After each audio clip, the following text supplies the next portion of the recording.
Hello sir, నమస్కారం. నమస్తే sir. నమస్తే. నమస్కారం అండి. నమస్కారం సార్. నమస్తే అండి. Accidentally it went live well ahead of time, so I've been waiting. It was my mistake. I don't know if I would be able to edit it in YouTube or Facebook. Let us see. But yeah, let us give a few minutes for others to join. Some more. Sure.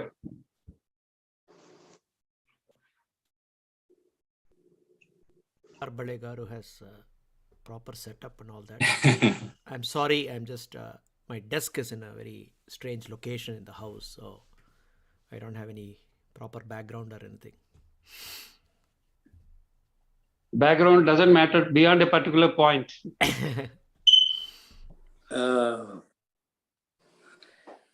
Shivakumar.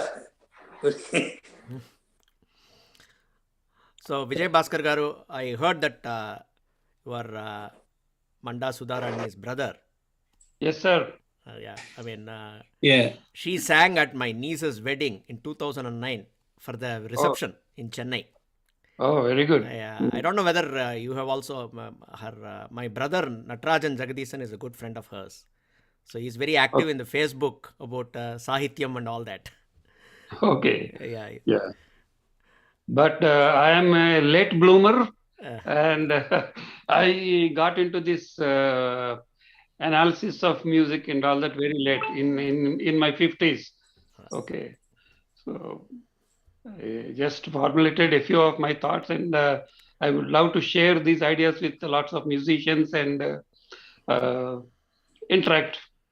I would really love to do that. Yeah, we will benefit a lot from that.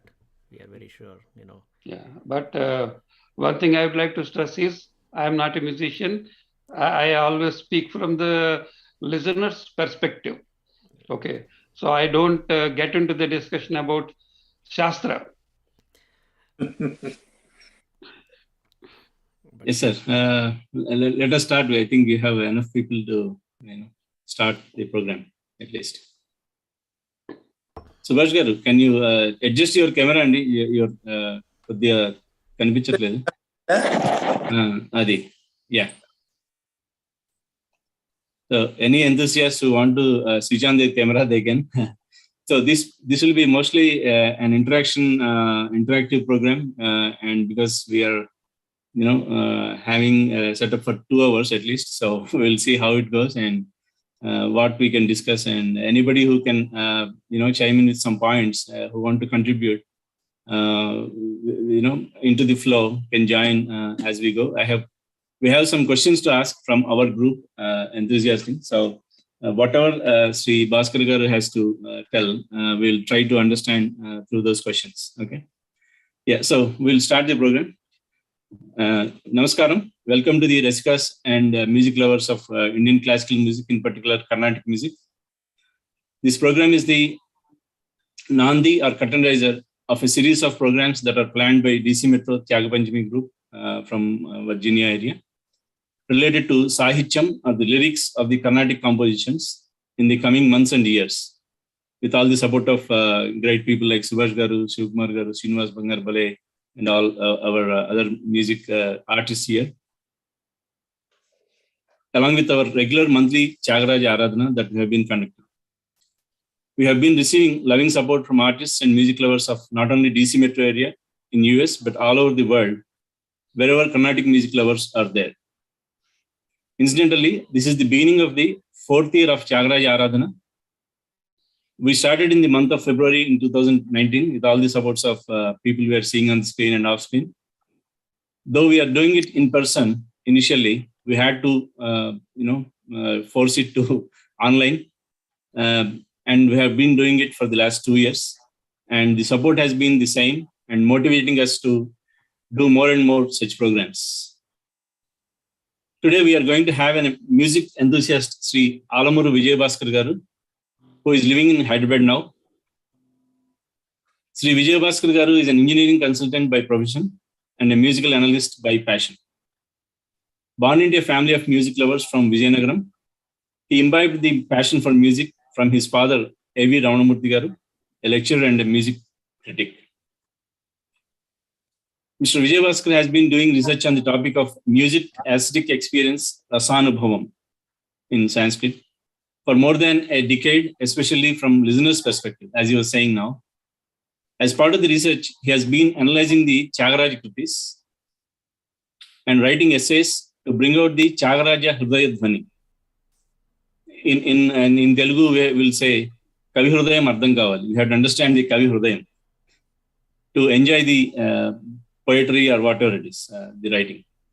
The true feelings of Saint tyAgarAja hidden in the kritis. So, normally in Sanatana Dharma, they say the universe has evolved through Nadam. It blown up. Now they say Big Bang theory. It generated from Nadam. So we see all the natural, animals have some sound and some do not have sound. And out of them, we humans have languages, words, created so much literature to express our feelings. But our great scientist Jagadish Chandra Bose has proven that even plants have feelings. Though they cannot express, they do have feelings. And if you take the kind of lyrics, we can say one simple sentence, "Mom is coming." That can be meaning so many ways, depending on the context. A elder sibling may say, "Mom is coming," to soothe the baby crying who doesn't understand our language also, but the expression is there.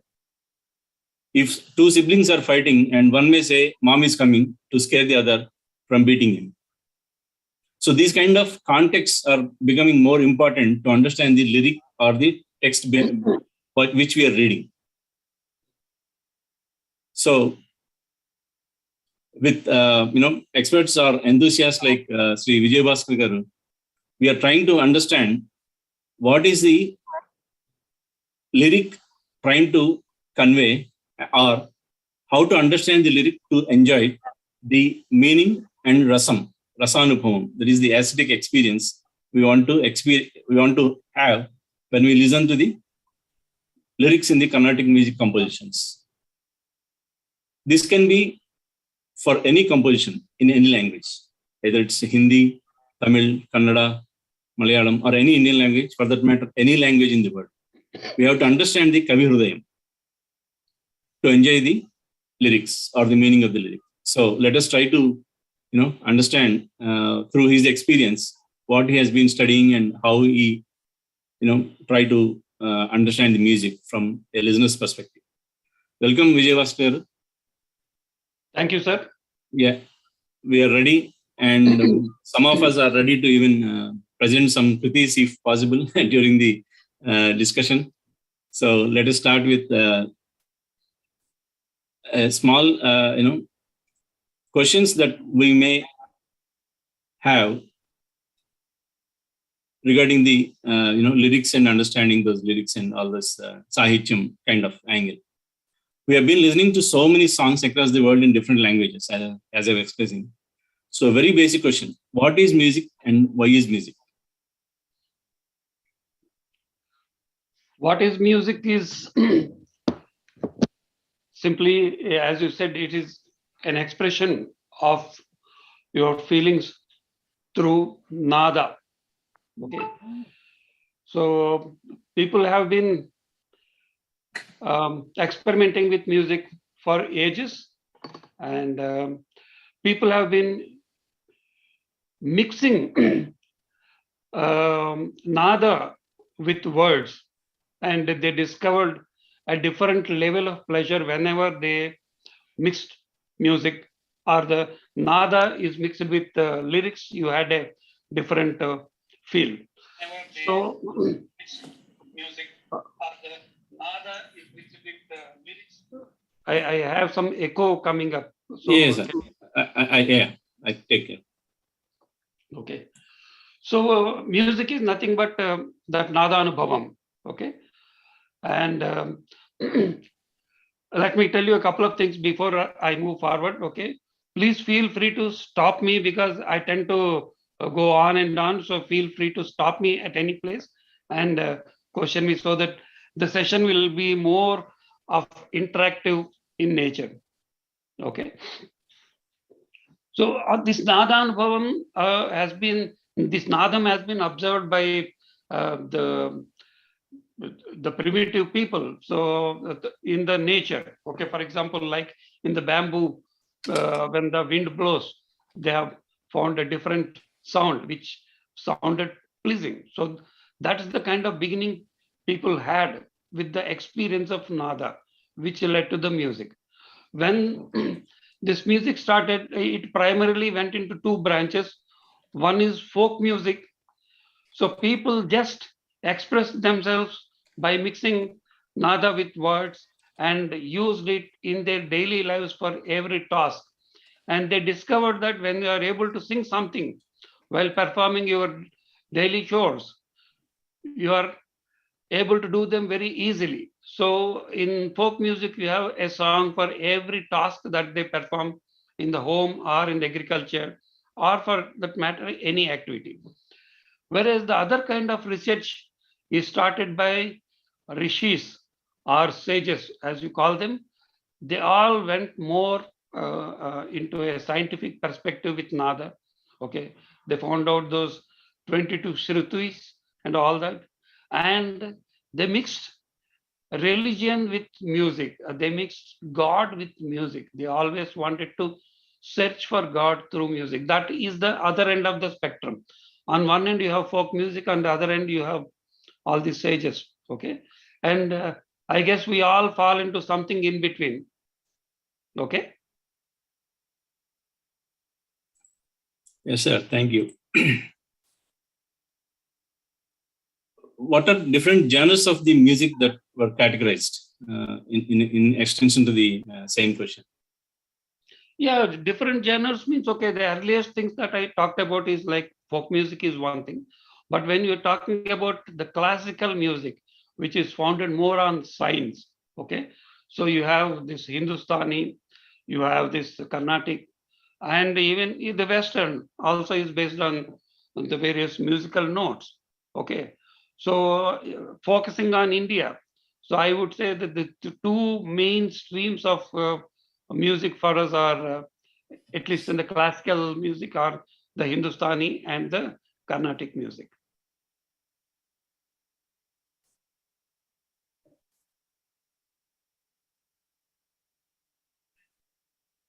Lalita garu, you have to unmute. You have to asking something. Yeah. What are the Lakshya and Lakshana of music, which are nothing but purpose and characteristics in music? Yeah, that's a massive question, because so many times we read in books that the music is Lakshya Lakshana Samanvitam. That means it has both Lakshya and Lakshana. But I had massive doubts about this concept of Lakshya when I started. Because when you learn music or when you hear the classical music concerts and all that, the first thing that comes out is, okay, how classical the music is the first impression people get. Oh, such a gamaka, okay, such a beautiful voice, okay. So with all those things, I was not sure what is Lakshya. Okay, in fact, I would like to spend a little time on this particular aspect of Lakshya of music. Okay, so it started with a set of questions that I asked myself when I turned 50. So after listening to music concerts and records and all that for more than 35 years, I had questions for myself. Okay, because when I go to a concert, okay, so the musician has sung a beautiful piece. So many people are clapping. They are saying beautiful. But in my heart, I did not find it stimulating at all. Okay. I feel strange when I look around and see people clapping and say, wow, wow. But it has not touched my heart or done anything to me. Similarly, I find certain things very beautiful, but I don't see anyone else clapping or responding the way I'm responding. So that's where I had a doubt. What is it that is making this music beautiful to some and not beautiful to some others? Okay. So that's the feeling. So I did not know at that stage what is rasa, because let me tell you, I come from a mechanical engineering background. So I don't know any of these terms or shastra or anything. So I called it like X factor. What is this X factor? That makes it interesting for some people, but it's not interesting for some others. Okay. So then I decided that forget others. Okay, let me focus on only my experience with music. Okay. Even when I look at a particular piece, one kriti, tyAgarAja kriti, if it is sung by one musician, it looks pale, not interesting. Whereas somebody like Balamurli sings it, it is so stimulating and exciting to listen to that. The same song, what is this factor?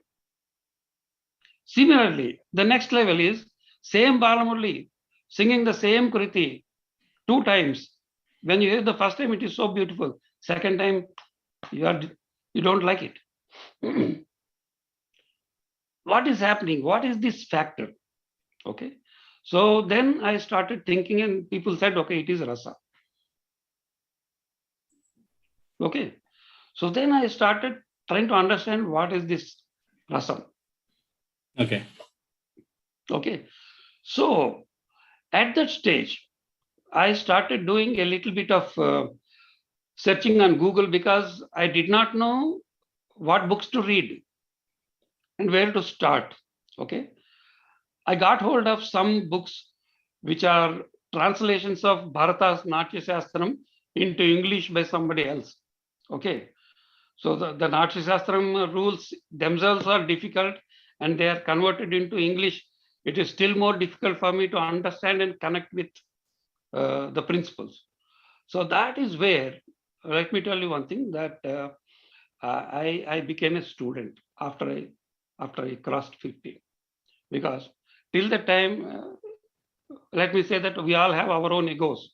Okay, I would say that okay, I'm an engineering consultant with lots of experience. I can do lots of things, and coming from a good educational background, we always think that yeah, I can understand and learn any subject. That's the kind of ego we have. But then when you get into some subject like this, okay, it breaks your ego. When the ego is broken, you become a student.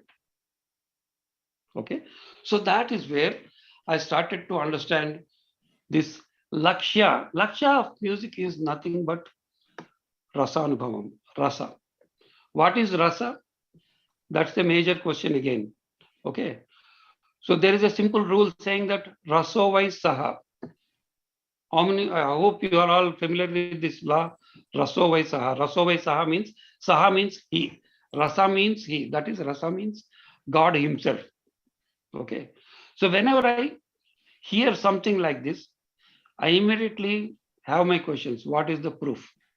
Because the logical person in me doesn't accept anything. Just by listening to some rule, I don't accept. What is the proof? So let me tell you the kind of proof that I derived for myself. Okay. How can we prove that rasa is God? So this starts with a question or a concept of Satyam Shivam Sundaram. Hope you are familiar with the concept of Satyam Shivam Sundaram. Satyam Shivam Sundaram, all three are 3 faces of God. Okay. Satyam, the truth, is the face of God that you can see when you go through the scientific approach. All sciences explore Satyam. Okay. Whereas Shivam is explored by all the religions. Okay. Then Okay. what is Sundaram? Sundaram is explored by all the arts. Okay. Okay. These are the 3 main paths.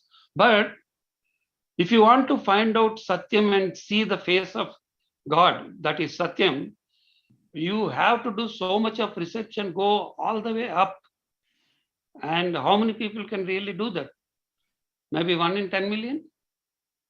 So that route is not for, I am a common man, that Satyam route is not open for me. Okay. Then I talk about Sundaram. Again, how many people can have true devotion and the urge to discover the face of God, that is Shivam? 1 in 100 millions? Probably that's not for me. So what is the route that is available for all of us? That is nothing but Sundaram. That is the path that is available for common people like me. Okay. The advantage of Sundaram is you can go through any art and feel that joy, that supreme joy. Some people get it from dance, some people get it from sculpture, some people get it from paintings. I try to get it from music. Okay. The best part for me is to experience that supreme joy. You don't even have to learn music. You can just listen to the greats and experience the joy. So this music and the path of aesthetics is the easiest thing available for all the common people. Okay. So now coming to prove how is that this aesthetics or rasa is God. So how do you say who is God? How can we prove somebody is God? What are the properties of God? Anyone can tell me? How do you say Shiva is God? What are his properties? I want you people to tell me something. When can you say somebody is God? The definitions I understand is omnipotent, omnipresent, omnipowerful, and all those things. Exactly. Yeah. Exactly. I'm coming to the same thing. Yeah. Omnipotent, omnipresent. That means he is present in everything, and everything is present in him. That's called the concept of Vasudevatvam. Vasudeva means all the universe is inside him, and he is inside all universe elements. Yeah, Vishwam Vishnu, the first of that is, Vishnu. And then he has no beginning, no end. Anadi. Yeah. Okay. Anantam. Okay. So now let us try to see the same concept with rasa. Rasa, does it have a beginning? No. No. We don't know when it started. Rasa can have an end? No. Similarly, there is rasa in everything that we do. You can get a rasanubhavam. I'm not talking just about music.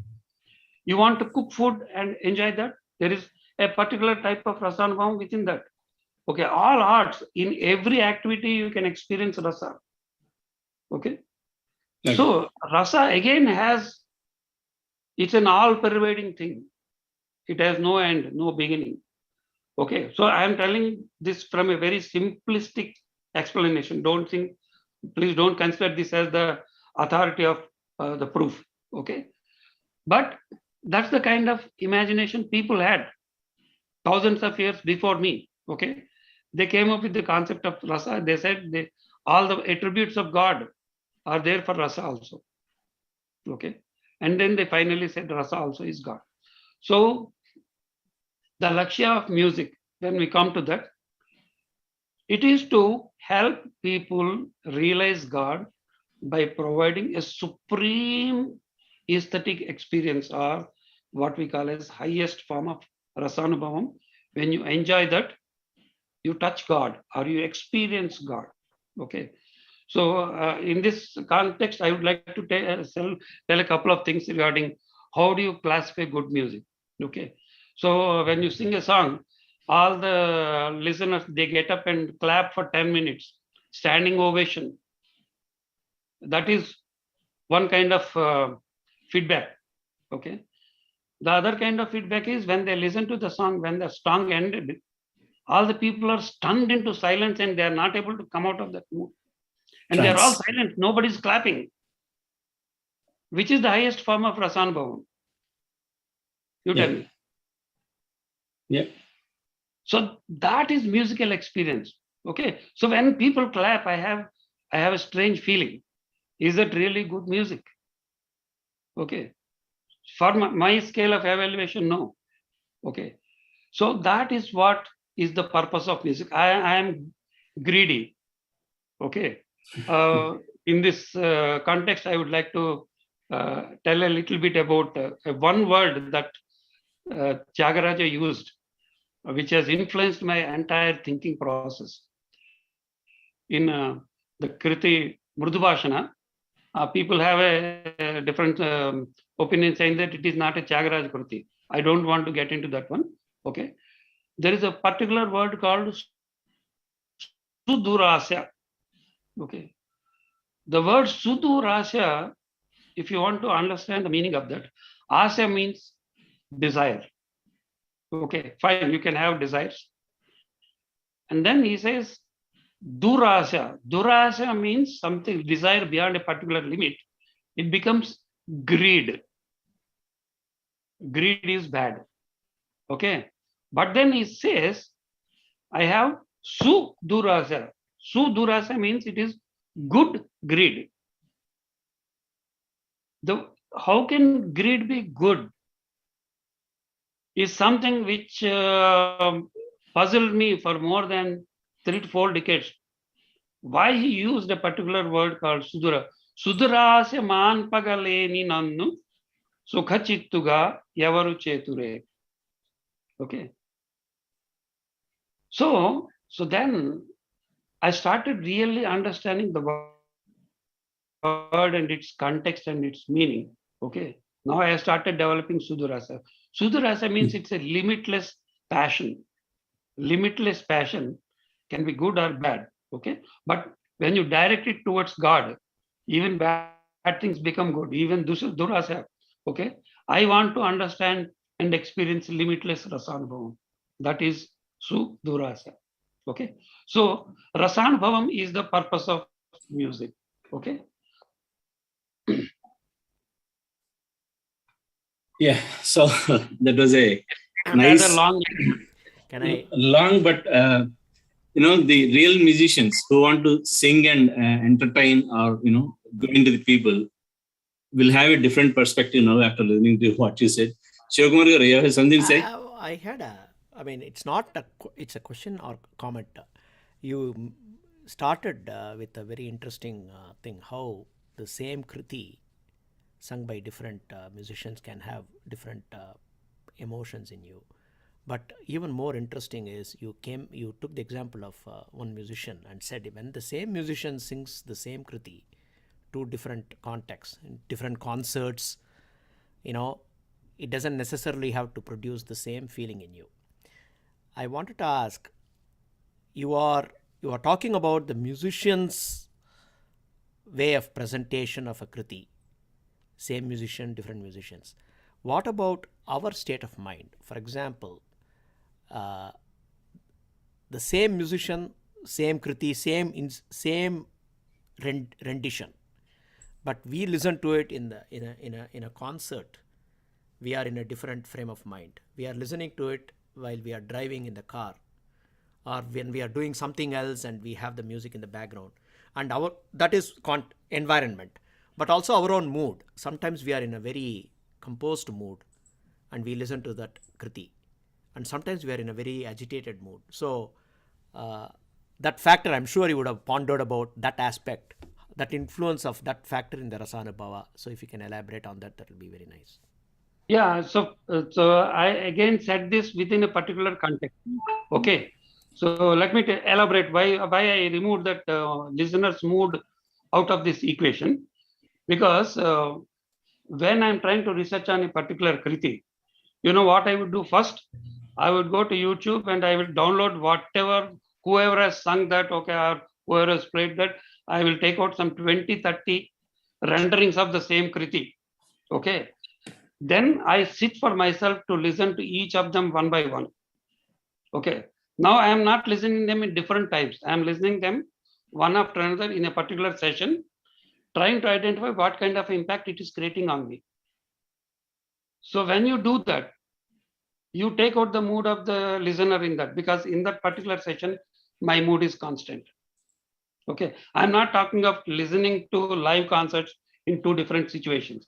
Okay, what you said at that time, even the mood of the artist also is a human.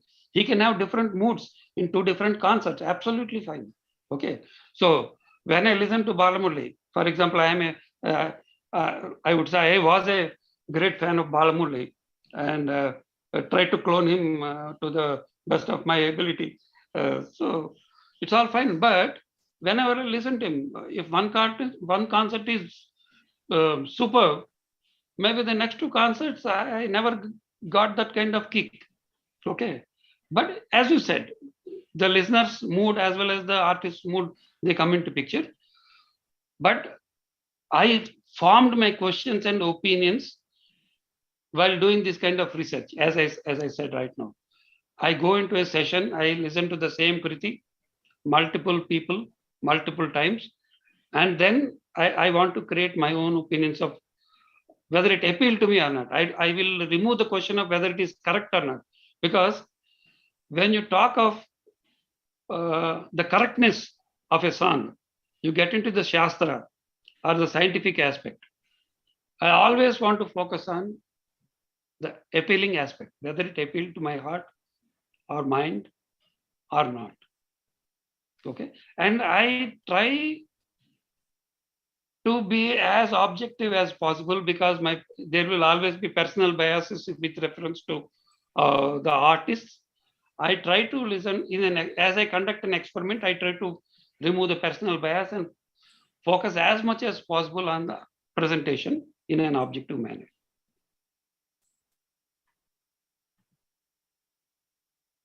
Does that answer your question? Yes, it does. Thank you. I mean, it is more than answering the question. It is something that all listeners, especially musician listeners, especially teacher musician listeners, have to take in mind, because you have basically provided a method for kind of normalizing. You are basically you're eliminating the like a true design of the experiment, right? Exactly. So I think that is a very beneficial method of listening. I appreciate that. Yes, sir. So, Vijayabhaskar, you have my bigger question was because in Indian system, Sanatana Dharma defined 64 different kalas. So I was about to ask either every kala has a rasa or not, but you answered almost the question. So, but okay, let me ask you one question now. Yeah, let me ask yeah. one question now. Yeah. Is music a science, art, or philosophy? Philosophical science, if I may say so. Excuse me, it's all the three. And all, it is also bhakti. No, but when it becomes science, when it becomes art, when it becomes philosophy, can you define that? It can be all three. Okay. Science is the grammar and the mathematics and the poetry, that is all the science. But the music is, of course, the tune and everything, that the lyrics and the music go together, which will take us to a different horizon. State of mind. No, that is okay. That's okay. But when do you call it science? When do you call it art? When do you call it religion? I would say that philosophy is when science has matured and can live and can understand its limitations. Because science today does not understand it has limitations. If you take tyAgarAja Swami's Kirtanas, any one of them, there is already science because it's set to a certain ragam. He follows the prasa, he follows all the grammatical rules. At the same time, he's talking about Rama, the bhakti is there. And at the same time, the art aspect, all three of them are there. So if you take a tyAgarAja Kirtana, of course, we might be inclined, when we're singing, we might be inclined to focus on the bhakti more or anything, but you can't take out any one aspect because the Kirtana itself has all three aspects. So I don't think you can answer with any one of the three. So is Samaveda science or is it music or is it philosophy? Is it engineering? I mean, it has everything in it, right? So It has everything. No, let me just come out with my own perspective here. See, whether I can hear some echo. Can somebody mute? Okay. Yeah, thank you. See, whether some subject is science, art, or philosophy depends on your outlook. Okay. When you are focusing on music, trying to understand raga, raga lakshana, or you want to perform all kinds of swara prasara, all these things, when you do, your attitude, your focus is more on the scientific aspect of a raga. Okay. When you're trying to learn, okay, you are going to learn learn the Sangeeta Shastra. In fact, I have a big question. Okay. So there'll be an institute which is called a Sangeeta Kalashala. Kalashala means where they teach art. Okay. It is my firm opinion that art cannot be taught. It is only Shastra that can be taught because you teach rules. Okay. But art is something that has to, it is like flowering. Means if you go to a tree, you can put manure and fertilizer and all that, give water. That is all Shastra. But the way it comes out with flowers is not in your control. Okay. Art cannot be taught. Art has to be experienced by the musician and it has to automatically come out of that. He has to flower and then spread the perfume. Okay. So that way, when you try to look at it from a scientific perspective, that becomes science for you. When you're trying to understand the feeling, when you want to express, enjoy the aesthetics, when you focus on music from an aesthetic perspective, it becomes art. But if you forget both of them and focus straight away on Rama and what tyAgarAja was pleading to Rama, you focus on that, at that place, it becomes religion for me.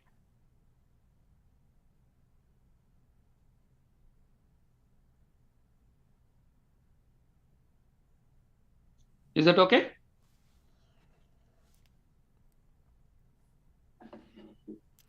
One. I see when you said that is not religion, it is bhakti. When you focus on drama, Yep. that is the bhakti bhava. Bhakti Bhava is the foundation for a religion. Religion means simply it is trying to look at, yeah. But I can be independent of a religion, but still be have devotion to Lord. There's some communist country, right? Communist, who may not be, yeah. So he may have religion is a taboo. He may not have any religion, but he may have some bhakti on Lord Rama. And actually, interesting. That's what I wanted to say. There are two aspects to bhakti, right? One is bhakti that manifests in the wonderful sahityam of tyAgarAja. But sometimes when we listen to even an instrumental music, a violin, for example, when a ragam is elaborated, of course, many times when they start playing a kriti, we immediately know what kriti it is if you're a experienced music listener.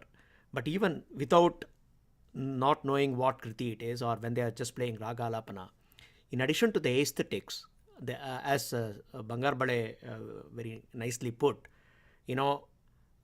initially you are drawn by the aesthetic, but when it goes to one level, it almost feels like it's the feeling is no different from the same feeling that you get when you are in the Sannadhi and praying.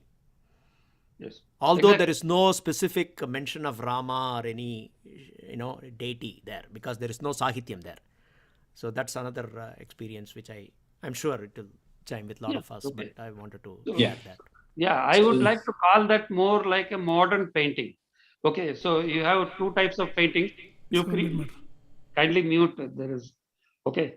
So you create a picture of Rama and frame it and put it in front of you. Where you look at it, immediately you get his picture. You understand whom you are trying to pray to, let us say.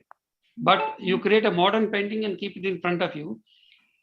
It creates something undescribable in a specific way. Okay, so all raga for me is a modern painting. Okay, so it has its own kind of aesthetics. It has its own language. Okay. Yes, sir. Yeah. So this same thing. Okay, let me continue now. So in the music, when you try to mix lyrics, okay, this is precisely what happens. Lyrics actually gives shape to the bhava. Okay. So you know whom you are praying. The moment you say Rama, okay, the immediate focus goes straight away onto Rama. You have a mental picture of whom tyAgaRaja is praying, and you are singing the song. Okay. Whereas music is going to create multiple moods. Okay. When you say utter Rama, okay, the same word Rama can be uttered in infinite ways, each depicting a particular bhava. Okay. So that is the advantage of music. Music provides beauty, whereas lyrics provide the structure and the shape. Okay. So that is the fundamental difference between lyrics and the music. So having so many musicians and enthusiasts of lyrics and everything, we know Srinivas garu, Shivakumar garu, and others. So some of the questions were taken care of with this discussion. I was thinking of asking whether the raga is the important rasa bhava or lyric is the important rasa bhava. Okay, so it's let me explain what happens. Okay, so I try to look at it from tyAgaRaja's perspective. Okay, so this is one of my quests. Okay, whenever I listen to a particular kriti, somebody sang a kriti, okay, it sounded so beautiful. Then immediately I used to have a question: how Balamurali would have sung it? Okay, immediately it goes into my mind. Okay, the same kriti sounds beautiful, but Balamurali probably would have sung it better, or Lal Gudu would have probably played it much better. Okay, then I went on extending this logic further. And then I said, how tyAgaRaja would have sung this? Can I get a feel of that particular thing? Okay. So further, what I try to do is, if you want to understand how tyAgaRaja would have sung, I will try to put up a theory. Okay. So they are great poets and they are great composers. Then what happens is they get a creative urge. Sometimes they get a feelings in their mind. And because they are such brilliantly talented people, that urge to express themselves, it spontaneously comes out in the form of a kriti. Okay, so where you have lyrics and the music, both of them combined in a beautiful way. Okay, the same thing to an extent happens when a musician sings raga. When he sings raga, he is creative at his best, and he is trying to create an aesthetic experience for himself as well as for others. Okay, but tyAgaRaja goes one step further. He doesn't just create music, he's adding words, he's adding poetry to that. But when you are trying to create a mix like this, don't always think that it will be 50% sahitya, 50% lyrics, and 50% music. It may not happen so. In some kritis, the lyric may be 75% of the beauty is coming from lyrics, and 25% coming from only music. Or in some other kritis, the lyrics is so simple, but the music makes it awesome. It just happens spontaneously. So I always keep studying a kriti, trying to identify where is the beauty coming from. So let me tell you my method of how I study certain things. Okay. Here I have something called as the theory of rasanubhavam. Okay. The rasanubhavam never happens in a straight line when you listen to a particular kriti. Okay. Okay. It is a discontinuous experience. It's what I call as quantum theory of rasanubhavam. Okay.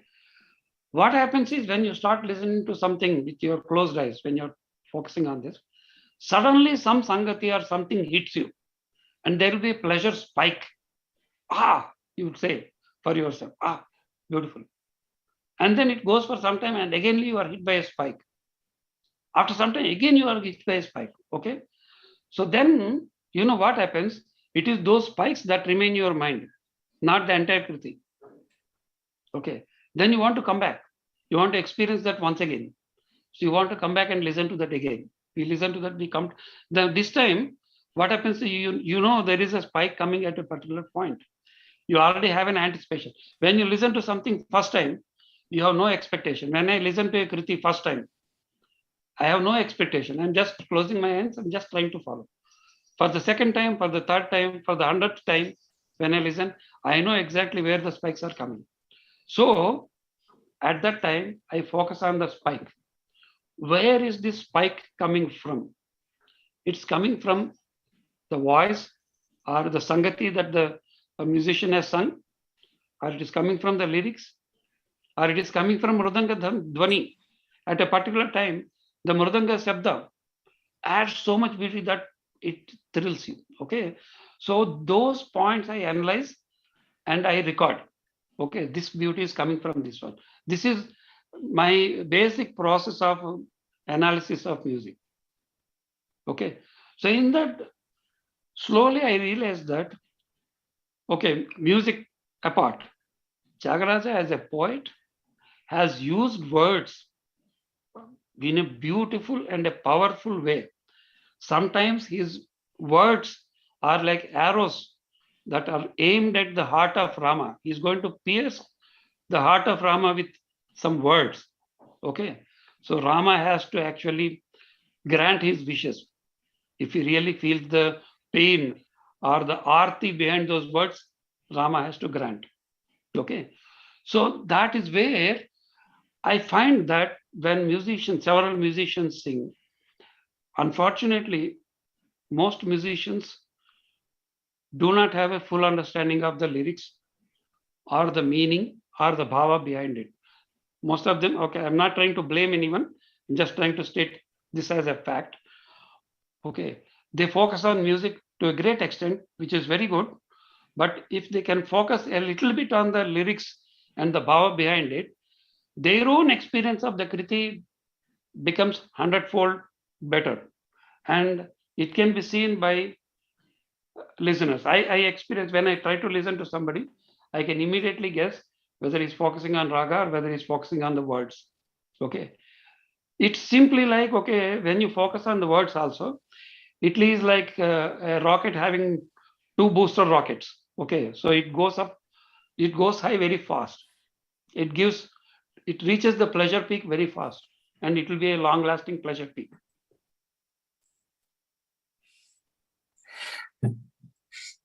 Thank you.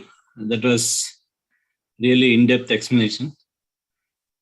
So, in Carnatic music, we have different stages of rendering a Kriti. We'll start with Raga, Alapana, then Tanam or something during the Kriti.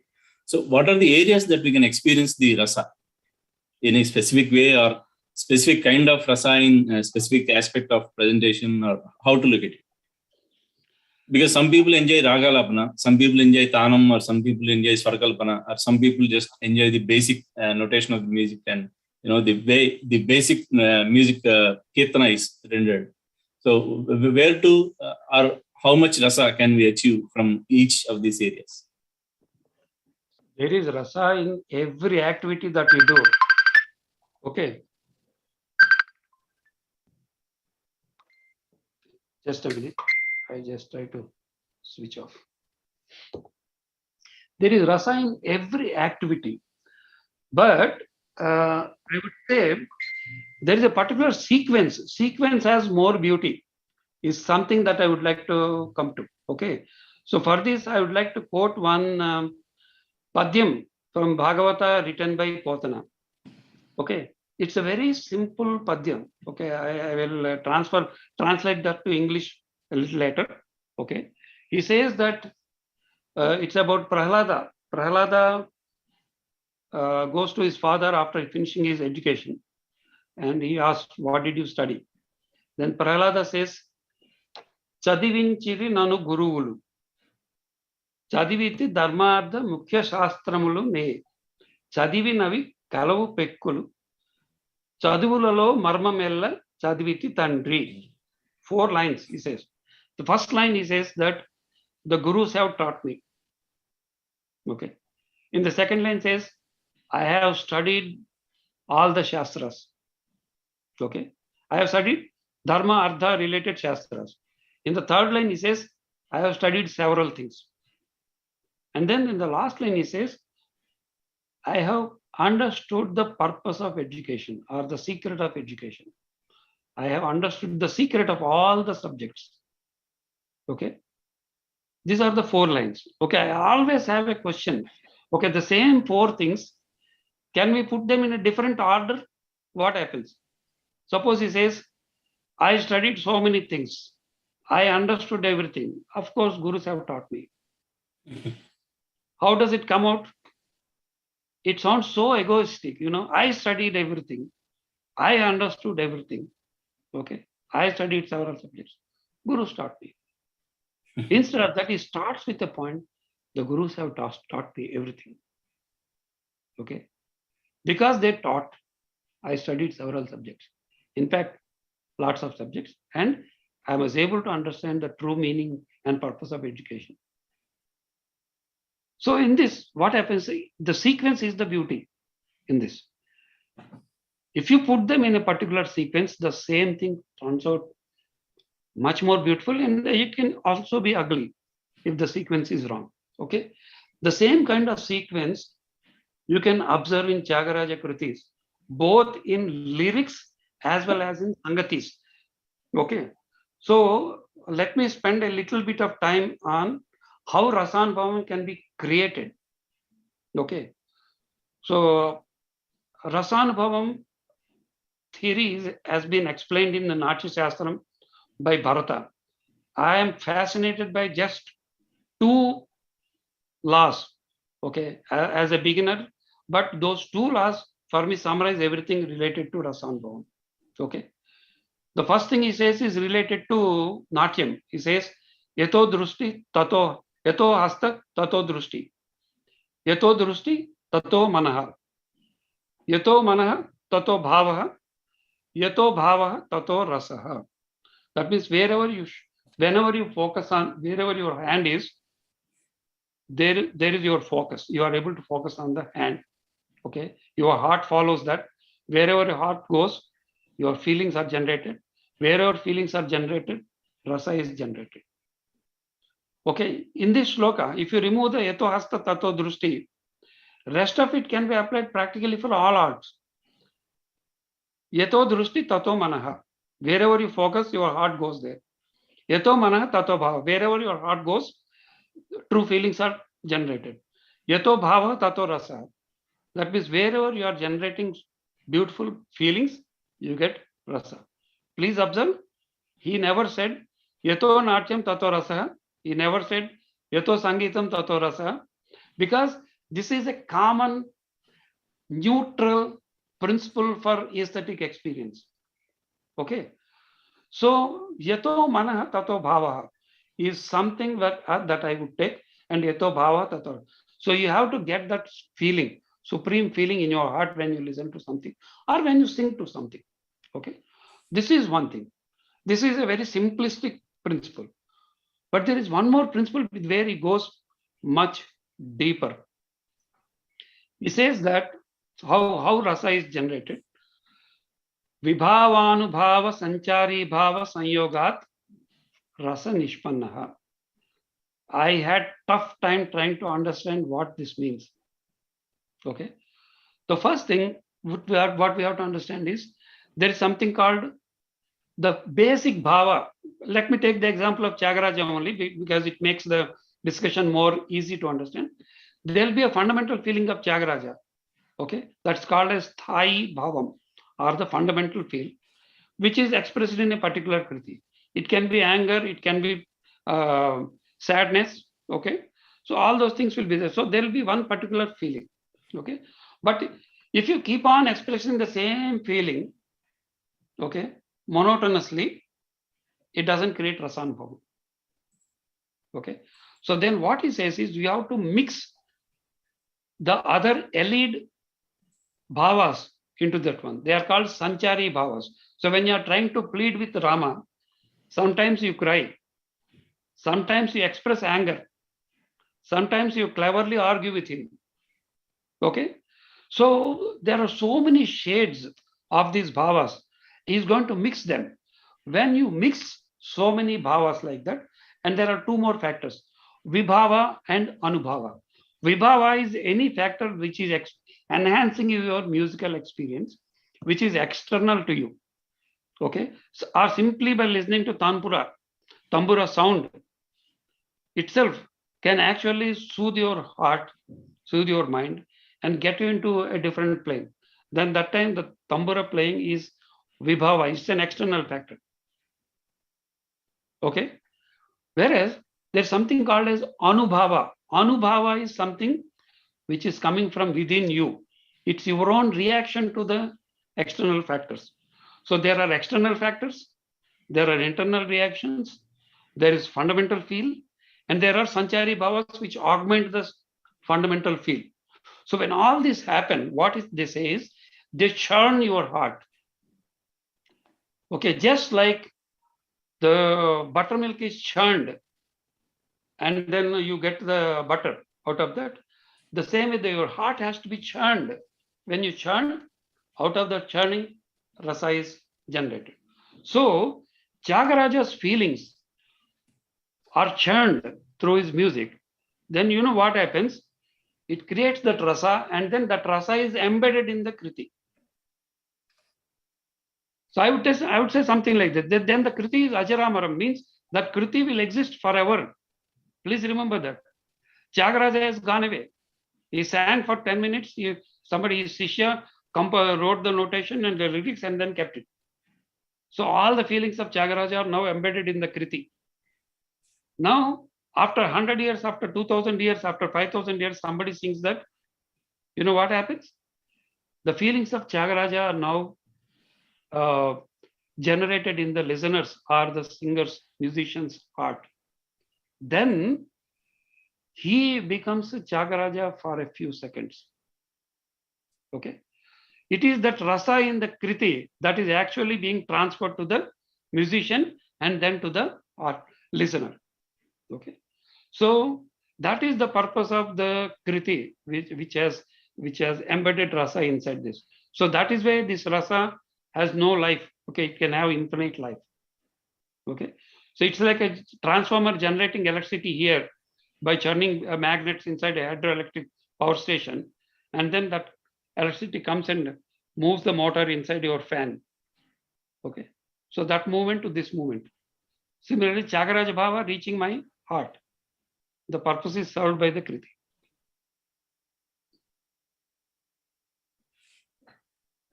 Yes, sir. That was really, I don't know if for students, it is very important to understand these kind of aspects, what to, understand and what to render with feelings and all those, lyrics understood properly. Yeah. Okay, yeah.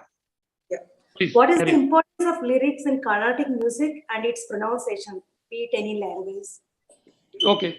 So with this, what we would like to do is, let us take an example and do this. For this, I will take the example of, first of all, Endaro Mahanubhavudu. Okay. Let me spend some time on this, and one of you, whoever is planning to sing Endaro Mahanubhavudu, please, you can sing after I try to explain. Okay? Yeah. Yes, sir. Endaro Mahanubhavudu is one of the best pieces of tyAgarAja. Okay.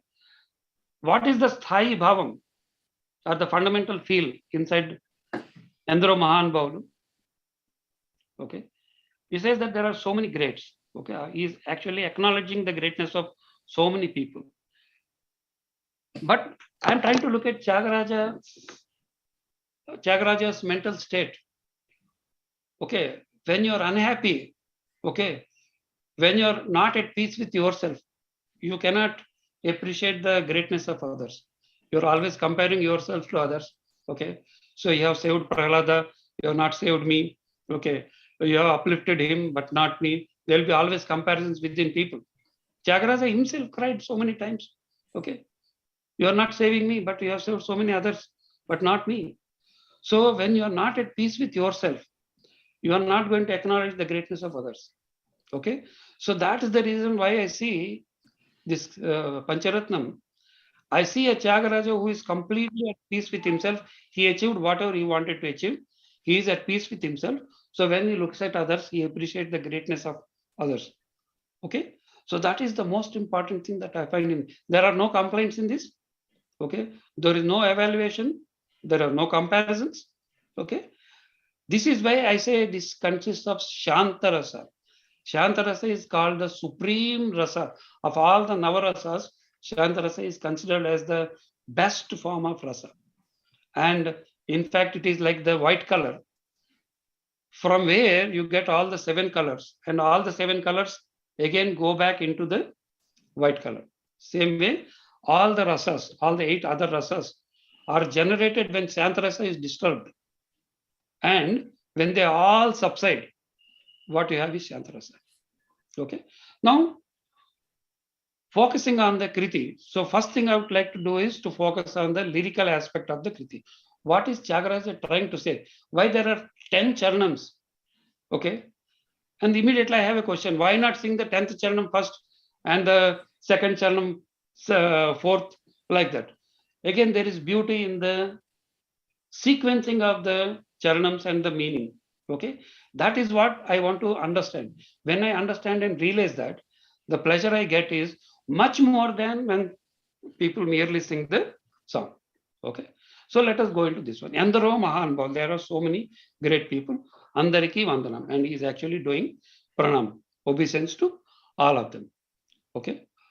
Now, in the Anupallavi, he says, who are the Mahanbhavulu that tyAgarAja is trying to contemplate? Okay. He has a world, a musical world. In his world, who are all the great people he is trying to acknowledge and then pay respects? Chenduru Varnuni Andamunu Chandamunu Hrudayara Vindamuna Ganchi Brahmananda Manubhavinchu Varu Endaro Mahanbhavu. He is now actually putting up an attribute.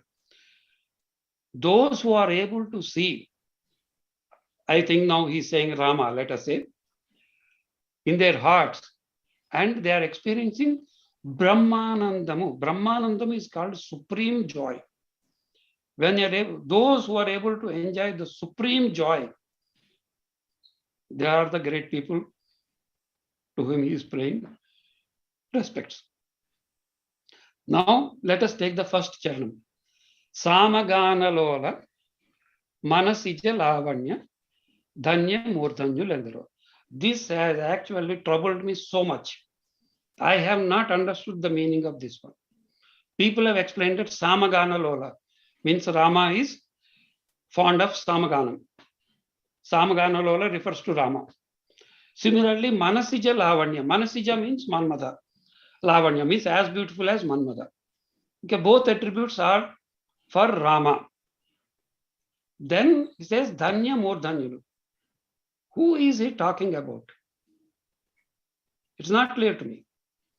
I was not satisfied. Okay, people sing okay beautifully and then go forward. But then I went on thinking about it for years.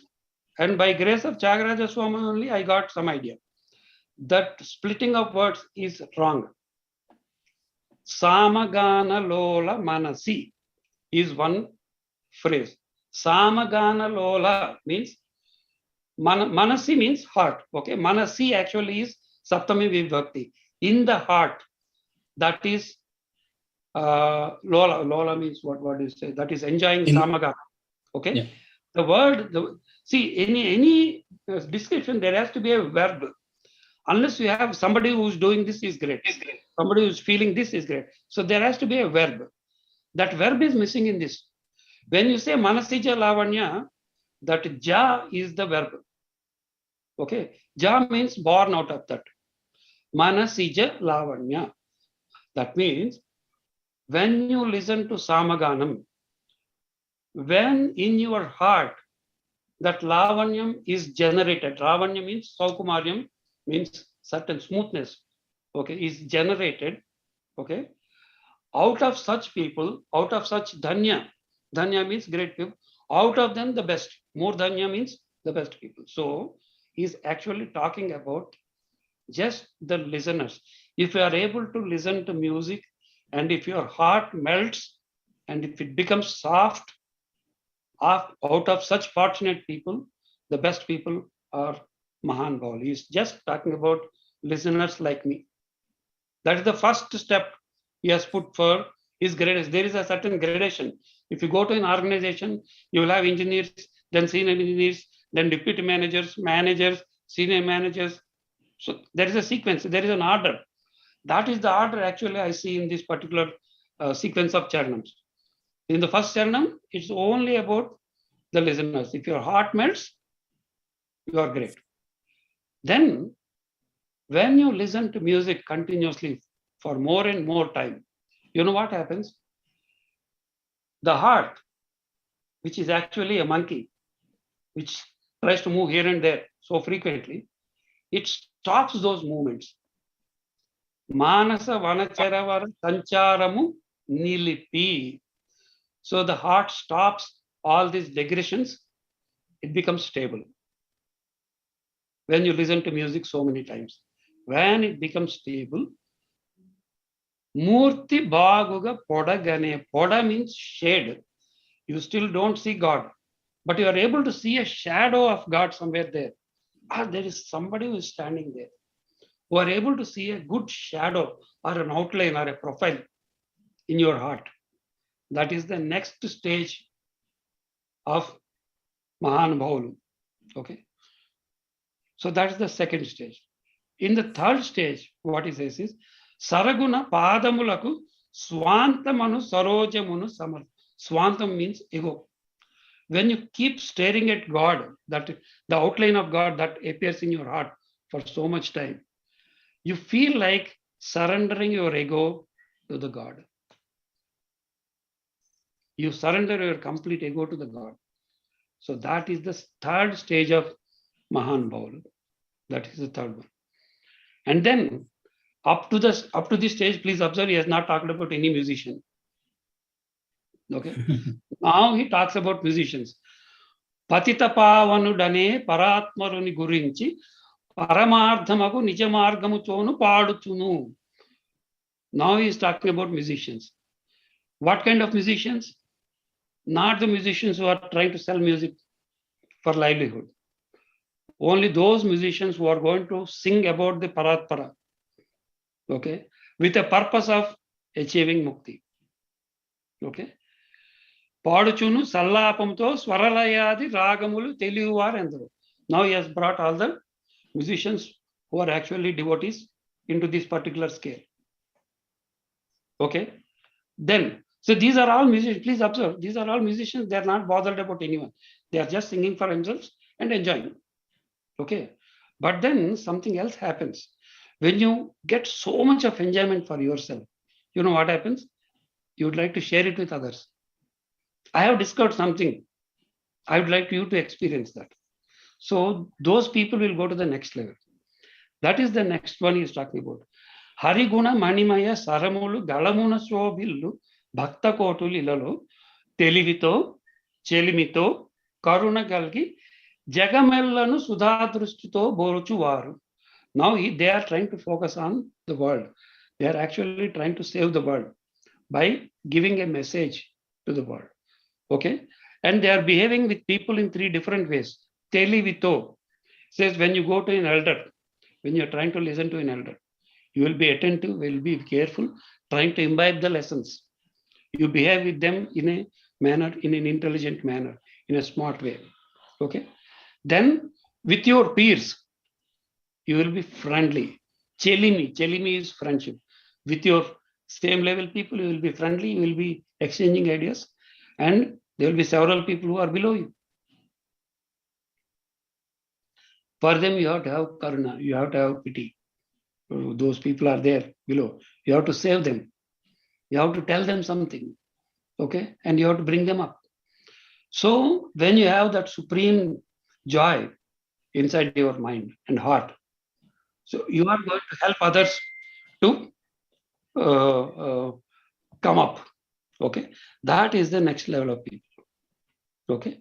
Then when you reach this level, up to this level, please observe, you have not seen God. Now he says, Hoyalumira Nadalu Kalgu Sarasuni Sada Kanula Chuchuchunu. Now you are able to see him every time. Pulaka Serirulai Ananda Payodi Mudambunanu Yesamu Kalavaru. They are able to see God. But this particular category of people, they see God, but not as God, but as their child, as their friend. For example, Dasharatha, he saw Rama, but he saw him as his son. Okay. Yashoda saw Krishna every day, but she saw him as his son. Okay. Sugriva saw him as his friend. There are very few people who will see the true shape and true glory of God. They cannot, these are not the people who will see the true glory. Okay. But to reach this stage itself, okay, you have to have so much of punya. In fact, tyAgarAja in one Kriti says, Tapamemi chesenu Dasharathudu. Okay. So when you reach that level, you are able to see him in some form and he will interact with you. Okay. When you go to the next level, says Parama Bhagavata Mauni Vara Shashi Vibhakara Sanaka Sanandana Digisha Sura Kimpurusha Kanaka Kashipu Sutta Narada Tumburu Pavanasun Balachandradhara Sukha Saroja Bhav Bhusuravaran. These are all, what are the specialty of these people? Parama Pavanulu Ghanulu Shashvatulu Kamala Bhava Sukhamu Sadanubhavlu. They are experiencing always. Forever they are experiencing Kamala Bhava Sukhamu means Brahmanandam. They are able to see God in his true glory and they are able to experience it forever.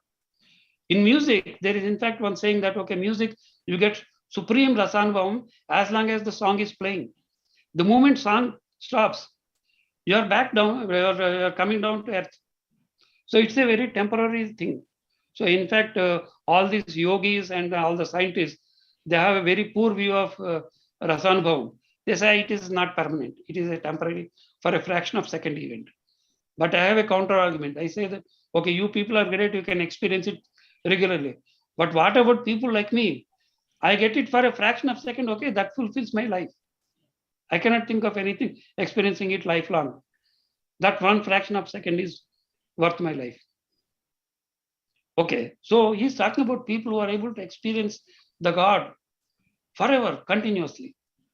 Okay, then in fact, that is the level he actually tyAgarAja wants to go. That's why he's actually contemplating all these levels. Then he again comes down one level. Says, Ni menu nama vaibhavambulanu, ni parakramulanu, nivulanu, shanta manasamu, nivulanu, vachana satyamunu, raghuvara, నీడ సద్భక్తి జనించకను దుర్మతములను కలజేసినట్టు నీ మది నెరింగి సంతసంబునను గుణభజనానంద కీర్తనము చేయవారు. These are people not very knowledgeable.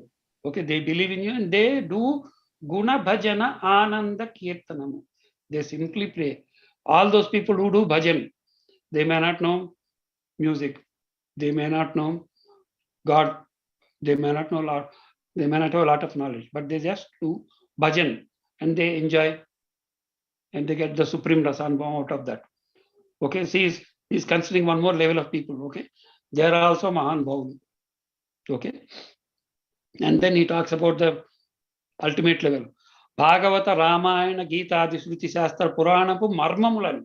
Means you have to know the secrets, not just the story. Sivadi, Shanmatamula, Gudhamulan. Again the secrets. Muppati, Mukkoti, Surantarangamula, Bhavambula Nerigi, Bhavaraga, Layadi, Sokimuche, Chirai will carry, Niravadi Sukatmala. Niravadi Sukatmal means limitless pleasure. When you know, this is where he's talking about all the jnanis or the knowledge people, or the people who go through the path of Satya or Shastra. They see the Satya face of God. Okay. So when I listen to these things, I get frustrated. I find myself nowhere in this category anywhere. Okay. Am I not eligible for that supreme pleasure?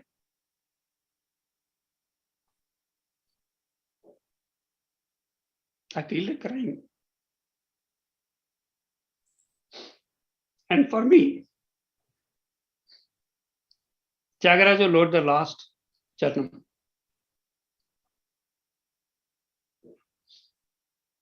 He says that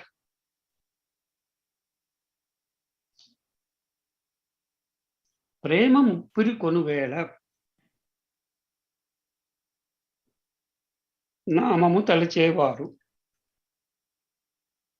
రామభక్తుడైన త్యాగరాజనుతిని నిజ దాసులైన వారు అందరూ మహానుభావులు.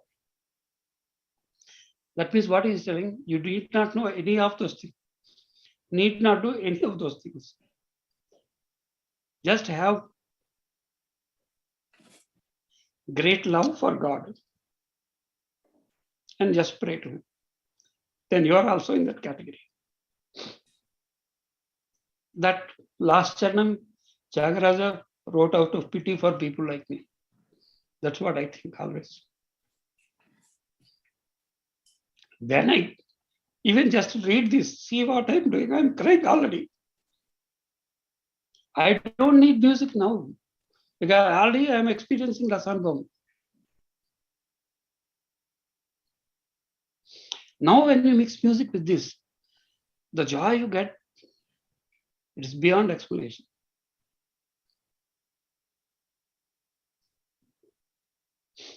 Okay, now I Yes, sir. request one of you to please sing the Endaro Mahanubhavuలు.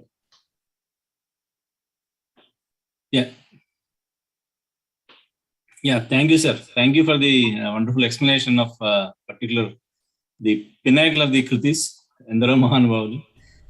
If after researching so much and understanding so much, you are able to experience without singing and without having authentic or full-fledged knowledge of music, I don't know how should be the experience of the singers who really involve into the Raga Lakshana and lyrics understanding. So it makes the important point of how important it is to understand the lyric, to enjoy the rasa. Thank you very much. Srinivas garu. Shruti.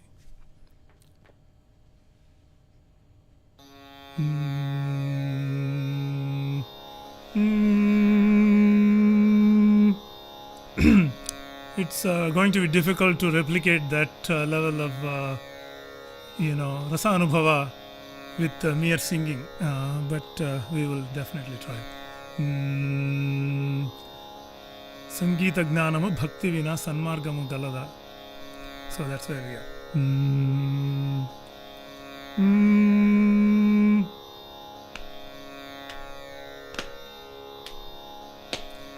Endaro mahanu pavulu, endaro mahanu pavulu, andariki vandanamulu, endaro mahanu pavulu, andariki vandanamulu, endaro mahanu pavulu.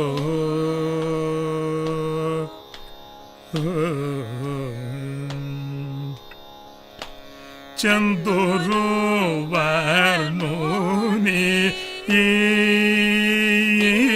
chanduru varnuni, chanduru varnuni, anda chandamunu hridaya, aravindamu naduchi brahmananda manu bhavin chuvaru, endaro mahanu pavulu, andariki vandanamulu, endaro mahanu pavulu.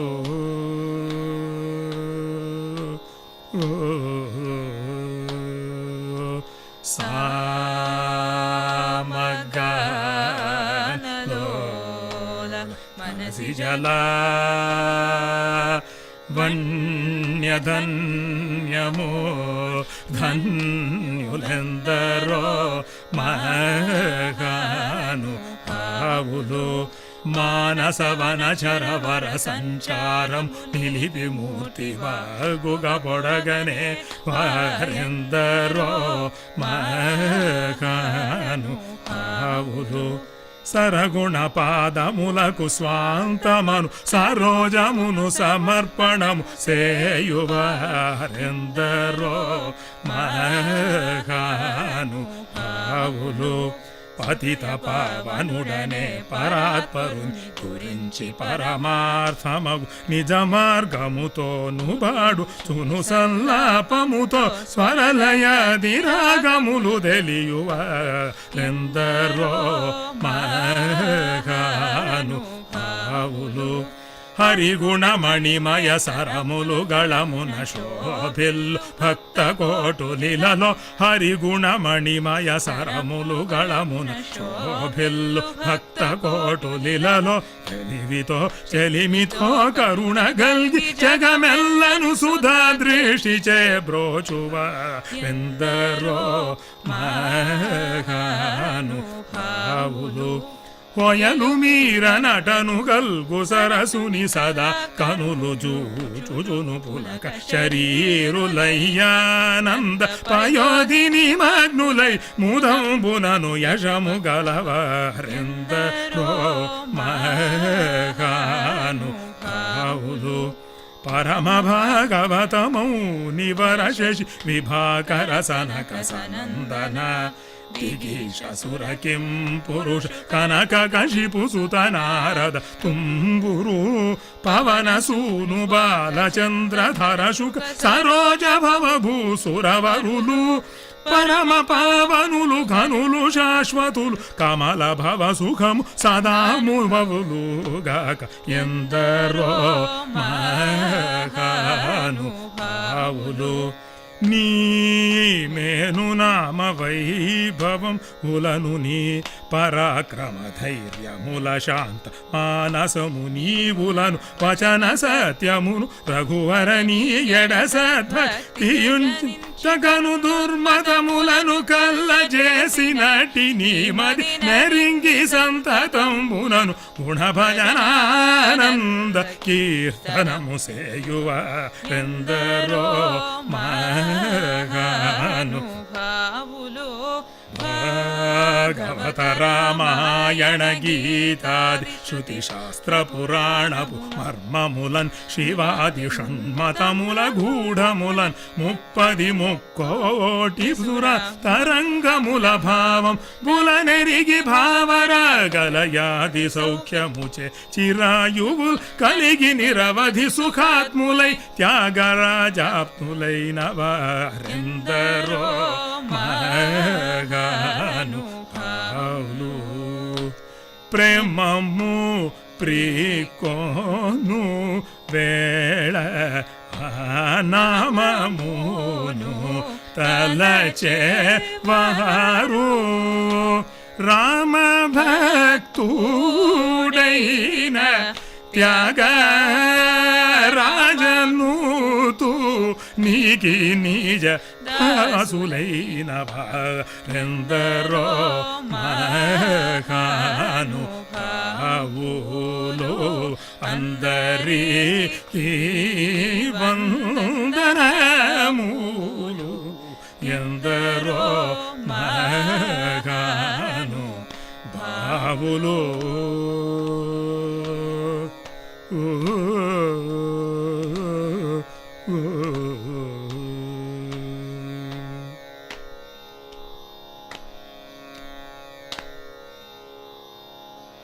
Yeah, that was very nice, Bangarpalli garu. Thank you very much. So I observed Vijayabhaskar garu.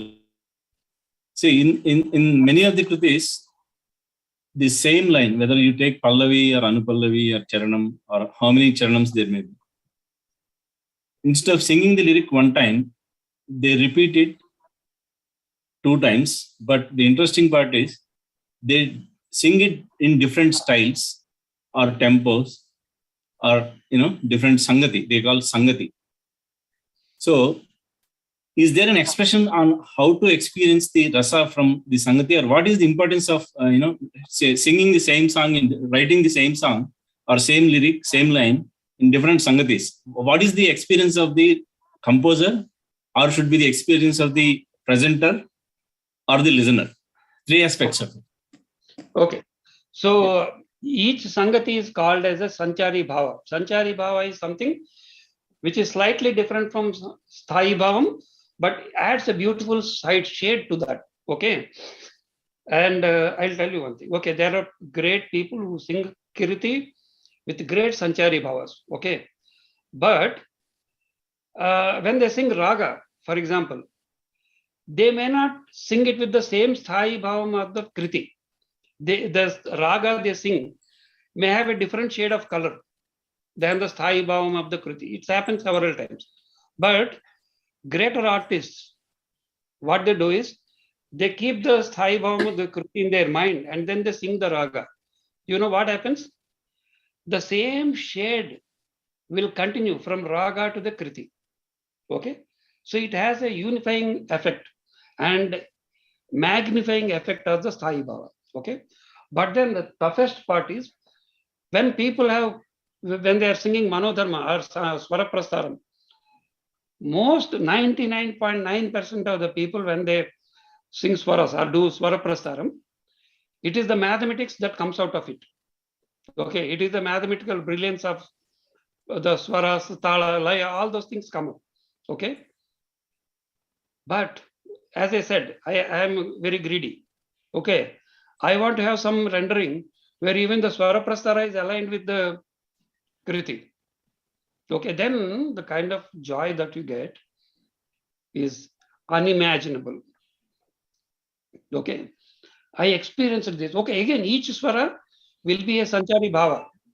Let me tell you that. Okay, I am simply ignorant in the mathematical aspect of the Swaras behind this particular thing. Okay, so this is what I experienced when Lalgudi played Bhravarma. In Bhravarma, Kriti was okay, he played it well, but when he came to Swaras, I will try to sing a little bit. You have to excuse me for the mistakes. I will not have any Tala or even Shruti also may fail. He played a few Swaras and immediately I cried straight away. I will explain why. Okay. Bhravarma Raghurama Bhravarma Sapamagasa Sagama Bhravarma Samagasaga Sagama Bhravarma Magasagama Bhravarma Gasagama Bhravarma Gamapadani Bhravarma Mavadani Sagama Bhravarma. These are the Swaras he prayed. Okay. But I will tell you the strange part. I have no Swara Jnanam. When it is played on violin, I don't understand a single Swara. Okay. So even my son or my wife, they will explain, okay, this is the Swara behind. And I memorize it. But I will tell you what I hear. I will try to substitute a particular feel and substitute with the word Rama. That's what I do. Instinctively, I do that. Okay. So let me sing the same thing with Rama. Rama Bhravarma Rama Bhravarma Rama Nanu Bhravarma Rama Bhravarma Rama Bhravarma Rama Nannu Brovaram. What happened? He went from plain note to plaintive note. He's almost ready to burst. Rama. He's just pleading. Rama. He's taunting. Rama. He's pleading again. Rama. He's trying to show a little bit of anger, but not too much. Rama. He's almost bursting. Rama. He's burst. So each of them has a different feel. Okay. And at that point I cry. Finish. My Rasanubhavam is reached already. I don't need the Kriti before or the any other swaras that you played. I don't need them. It's over. So these are the Sanchari Bhavas I'm talking about. Okay. So you can integrate the Raga with the Kriti, with the Neraval, plus Sangatis, plus Swaram, if you can do that. Okay. You are elevating yourself. You are elevating hundreds of listeners like me. It is permanently etched in my heart.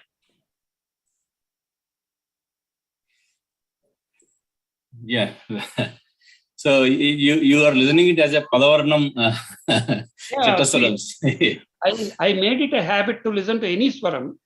Mm-hmm. Okay, of course, not for everyone, but okay, only when it excites me, I instinctively generate certain lyrics behind that. So it gives me a much better idea of the Rasanubhava or the Bhava behind that particular thing. I completely eliminate the mathematics or the swaras from my mind. So earlier I used to feel very sad that I don't have Swarajnana. Okay. God gives all of us some things and He doesn't give some things. Okay. Instead of crying for things that you don't have, make best use of what you have, is what I'm trying to do for myself. Yeah. Very different perspective of listening to and enjoying it within our limits. Within our limits. Yeah. So, can you explain? I would say that is another way of actually coming up with different Sangatis, because they provide different Sanchari Bhavas. Very true. Yeah. So, can you explain with some Kriti, some of the aspects of tyAgarAja Kirtanas in a couple of Kritis? Let us have some music also in between.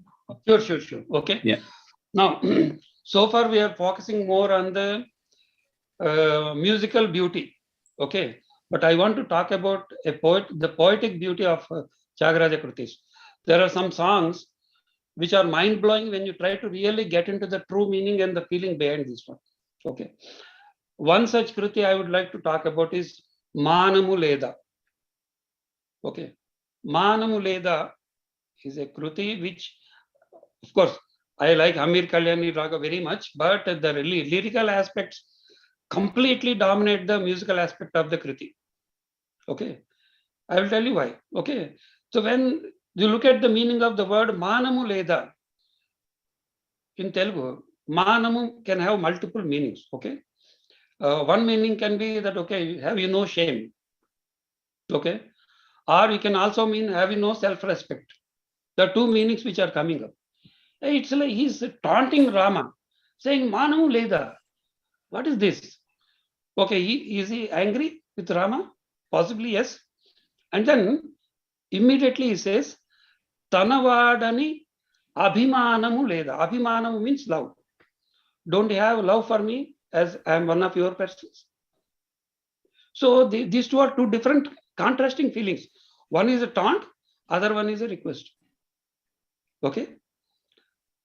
And in every tyAgarAja Kriti, there will be one single word I identify which captures the entire essence of the song. If you identify that, if you understand the meaning, you understand the tyAgarAja Kriti. Done. Okay. That word in this Kriti is in the Anupallavi. It says, Kanamura Nivale Nirmohini. Nivale Nirmohini Kanamu is the word that he used. That word actually puzzled me quite a bit. what is this Nirmohi? Okay. Then I started searching. Then in Bhagavad Gita, there is some sloka that says, Krodhat bhavati sammoha, sammohat smruti vibhrama, smruti brahmas, smruti brahmshat, buddhinasho, buddhinasho pranasyati. That means when you are angry, you get into a different mood. Moha means it's an overpowering feeling. Okay. Out of that moha, your brain is gone. Okay, logic is gone. Okay, your reasoning is gone. And out of that, you will be destroyed. Now, he says that Kanamura means we don't see. Ni vale nirmohini means you never get into that moha. Means whichever way people try to anger you. Okay, whenever people taunt you, say so many things. You never get angry. In fact, you are actually rewarding them. When somebody taunts you or shouts at you, you are rewarding. That is what he is trying to say. Okay. Gana ruchi teliyu kushalava janaka. And in this, Rama being addressed as Kushalava Janaka, means father of Kusha and Lava, I have never seen in any literature. Out of so many descriptions. Why this word, Kushalava Janaka now? Because it has a meaning. Kusha and Lava, they first came to Rama, they sang Ramayana in front of him, they pleased him. But when during the Ashwamedha Yajna, they captured Rama's Yajnasva and they fought. Okay. They rebelled against Rama. When they rebelled against you, when they fought you, you did not get angry. You in fact gave them your complete kingdom. When they questioned you, when they taunted you, when they fought you, you gave your Nara Samrajyam. Nara Samrajyam means all the kingdom of all the humans. You gave them when they taunted you, when they shouted at you. And then in Charanam, he takes one more example. Ni samukhamuna Ravitanayudu ninnu basalu palkaga rosamuto. Ravitanayudu means Sugriva. Ni samukhan, in front of you, directly to your face. He shouted at you. When did Sugriva shout at Rama? Rama asks Sugriva to go and fight with Vali, telling him that, okay, I will kill Vali when you are fighting with him. But when he went for the first time, he is not able to distinguish between Vali and Sugriva. Both of them are looking alike. So he is not able to kill. So Sugriva is totally beaten. He is thrashed. He comes back. He comes back with so much anger. You can imagine his mindset. And Sugriva is not a civilized man. He is a half animal. You can just imagine, in Ramayana it is not written, but you can imagine with what kind of anger he would have shouted at Rama and what kind of words he must have used. Rosamuto, he got angry. He said so many things. But then you did not get angry. You made him the king subsequently. You did not get angry. In fact, you helped him. So this is the second occasion I see where when somebody shouts at you, you are in fact helping him and making him the king. Sugriva is made the king of Vanara Samrajyam. So now he says, the feeling of this is that, Rama, you are not helping me when I am trying to pray at you. You are helping people who are shouting at you. Who are taunting you, you are helping them. So now I want to taunt you. Then that's the reason why he's saying, Manamu Leda. He's taunting. What is he expecting now? He is also expecting one Samrajya. Rama Bhakti Samrajya is expecting. So whoever taunts you is you are giving them Samrajya. Okay, so I am taunting.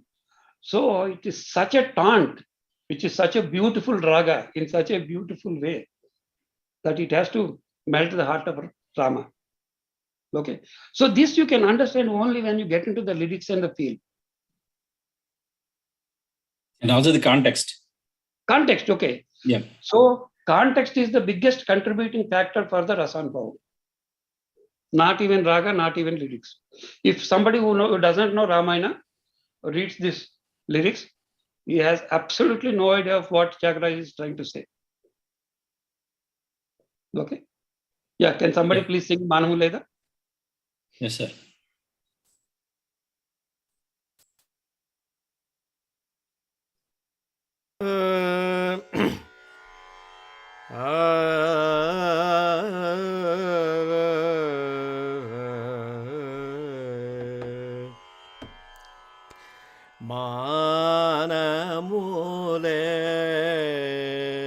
మానములేదా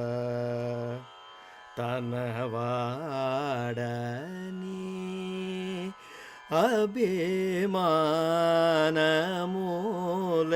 అభిమానములేదా తనవాడని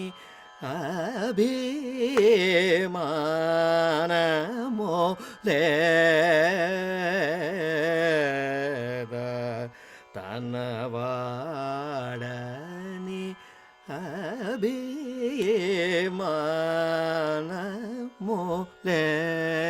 అభిమానములేదా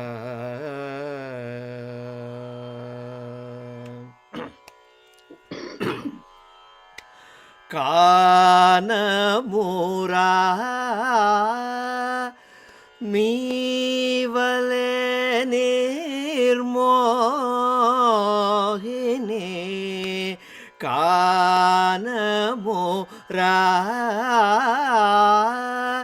మీవలే నిర్మోహిని గాన రుచి తెలియుగాన రుచి తెలియుగాన రుచి తెలియు కుశలవజన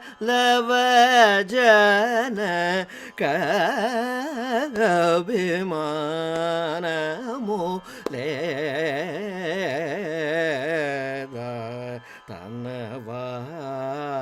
తనవాడని అభిమానము లేదా నీ సముఖమున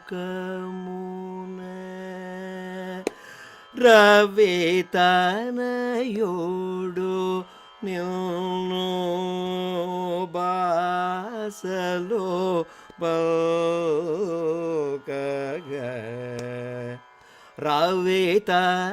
రవితనయుడు నిన్ను బాసలో బల్కగా రోషముతో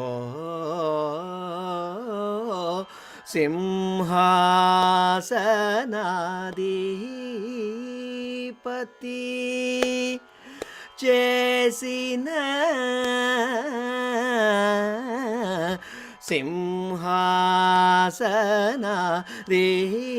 సింహాసనాధిపతి చేసిన నీకు దాసుడైన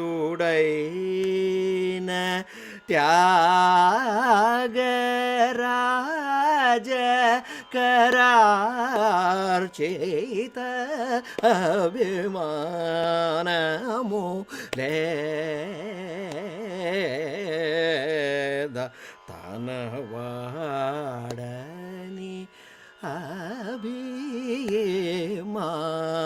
అభిమానము లేదా లేదా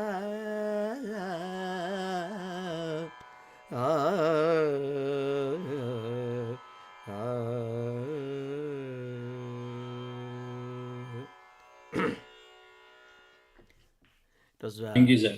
I sang with a lot of nervousness because I never had to sing right after the lyrics have been so beautifully explained. So I was all the time worried about, am I going to make a mistake here or mistake there? So You are also taunted. One thing I would like to tell here, sir. Okay. yeah. As long as your mind is on mistakes, you are not going to experience Rasana. Just let them happen. Okay. That's one more point I wanted to make. Okay. Singing correctly and singing beautifully are two opposite things. They have no relation at all. Okay, when you're absolutely perfectly singing, it is not necessary that it should generate rasanubhavam for you. But sometimes you sing with a lot of passion, mistakes do come out. Okay, but it's still beautiful. Thank you, sir. In fact, it's very interesting. That's exactly what I tell my students, because some people, when they say scared, I say you have to have that fear, which is a respect for the song, which is a good thing, because that what motivates you to improve. But you should not let that fear get in the way of your enjoyment, which is beautiful. Thank you. Of course, I was also looking at Subhash Garu and Kamala Kiran. They were also making me nervous from a music point of view.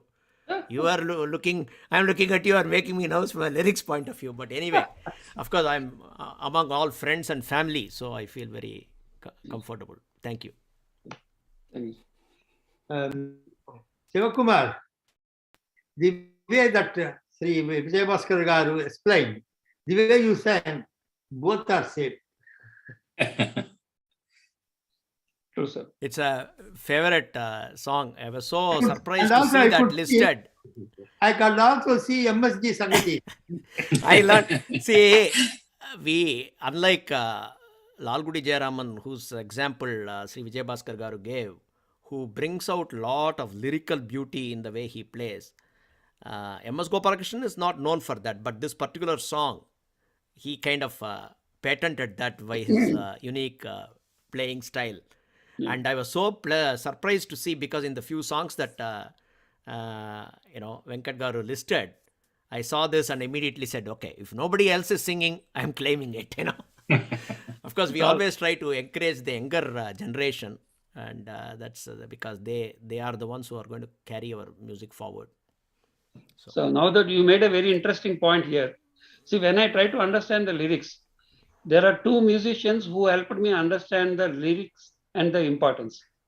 First one is, of course, Balamurali. The kind of emphasis he gives to each and every word and the meanings, it's absolutely fantastic. The second one is Lalgudi. Most of the people say, how did you listen to the lyrics? But I will tell you, but I am able to understand the lyrics much better. The way he gives pauses in between words, that's just amazing. Most of the time, people do not know how to give a meaningful pause between the words.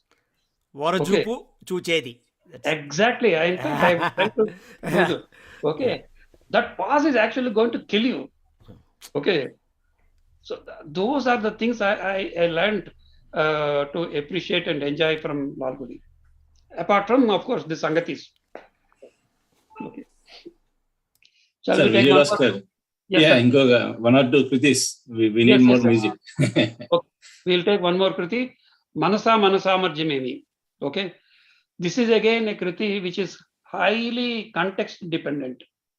Okay. It says Manasa Marjamemi. What is our capacity? Okay. O Manasa. And the other part is I want to highlight is, see, tyAgarAja uses a particular poetic kind of experiment called Yamakam. Yamakam means it uses the same set of letters in a slightly different meaning. See, he said Manasa first, please observe. And then the next word is Mana Samarthyamemi. Actually, it is Mana Samarthyam. Samarthyam means capacity. But if you combine the two words, Mana Samarthyam, then there is again one more Manasa with a different meaning. That is called Yamakam, which is a beautiful poetic phrase. Okay. And he uses this kind of Yamakam in so many kritis. Okay. He says that, okay, there is nothing in our hand. Everything is decided and driven by God himself. Okay. That's what he says in the Anupallavi. Vinu, Saketa Raju. Saketa Raju is Rama. Vishwamane Rathamuniki. That means the entire universe is his vehicle. Tana Samarjyamuche Tani Narpichin. He is driving the vehicle himself. In fact, there is a story about Garuda. When he is carrying Vishnu, he thinks that I am carrying Vishnu on my back. So when Vishnu realizes that this fellow is becoming more egoist, he says that, okay, you do one thing. I'll just put my hand on you. Please carry my hand. Just puts his hand on his back. And then Garuda he could not lift and he starts carrying. Oh, please remove the weight. Okay, then he says, don't think that you are carrying me. I am helping you carry you. Okay, I am helping you to carry me. Okay, so everything is me. I am doing this. Okay, same the kind of concept is being highlighted here. What is the context he is talking about here? Alanadu Vasishtadalu Pattamu Katte Palukulu Vini. That means talking about the first attempt for Rama Pattabhishekam. Vegame Bhushanamulu Osagina Kaikanu. So he is referring to Kaika. In fact, Kaika was very happy when she heard the news first time. In fact, she gave her ornaments to Mandara. But Mandara changes her mind because Rama has to go to the forest. Okay. And so I am able to identify Kaika very well. But in the next line, Palumaru Jagamulu Kallalanina Ravijuni. Who is the Ravijuni? Is a huge controversy. Ravijudu in the earlier Kriti, we understand Sugriva. Okay. Where is the requirement for Rama to actually create Maya on Sugriva? Okay, I never felt that this is Sugriva himself. Maya Valavesi, tyAgaRaja Vardudu Ta Chanagaleda. Ta Chanagaleda means he went away. So where was Rama? Where Rama went away from Sugriva? I'm not able to connect. Okay, but my heart kept telling me that Ravijuni here means Dasharatha. Most of the people don't agree to this, but I have my own explanation. For example, when you use the word Raghava, what is the meaning of Raghava? Or when you say Dasarathi, Son of. That's all. It's not necessarily Rama. Please observe. Lakshmana also is Dasarathi. Bharata also is Dasarathi. Shatrugna also is Dasarathi. But the more famous meaning of Dasarathi is Rama. Similarly, when I say Raghava, Raghava means somebody born in the family of Raghu. Raghu is the ancestor. So even Dasharatha can be Raghava. Or Dasharatha's father can also be Raghava. But we use it in a particular word. Same way, if you extend this a little further, what is the family of Rama? It's the Vamsha. Ikshwak. But beyond that, if you go, Ravi. It is Vamsam, Ravi Vamsam. Ravi Vamsam means it is the Vamsha of son. Ravi Judu means somebody who is born in the Vamsha of Ravi. So anyone and everyone, all the ancestors of Rama, themselves, all of them are Ravi Judu. Okay, so here he used it in the context of Dasharatha. Okay, so Dasharatha and Kaika, he used this net of Maya and then he went away. Okay, why he has to put this Maya on these two people? See, Sugriva is, suppose it is Sugriva. Sugriva is a friend and Rama would have actually ordered him, get away, I am going. Sugriva would not dare to stop Rama because he not even equal level, he's at a level below Rama, right? So who are the people who can control Rama? Who are the people who will control anyone? There are only four people: Father, Mother, Guru, and God. Only those four people can control anyone. If you look at these four, God is himself, Rama himself. Okay, leave out that factor. When you talk of Guru, all the gurus like Vasishtha, Vishwamitra, they know the true purpose of Rama Avatar, why he came to earth. So they are not going to stop him. If he has to go to forest, they will not stop. So who are the people who will stop? Father and Mother. Father and Mother, he cannot reason with them, you cannot order them. So what you need to do? You have to put Maya on top of them. Create a situation where they cannot say no, and then go. Same thing Shankaracharya does when he has to take sannyasa. To convince his mother, so mother will not agree. So he has to put a Maya. So this is talking about only Rama Pattabhisheka. That Ravijuni word actually made me think for months to get a truly satisfactory explanation for myself. Okay. So that's what he's saying. So Rama or God, whatever incarnation is, he is not going to be controlled by anyone. He is going to create a Maya and he will carry on the purpose for which he came to earth. Okay. That is telling the supreme power of God. He's saying, man proposes, God disposes, is what is the essence of this Kriti. Yes, one of you can sing, please.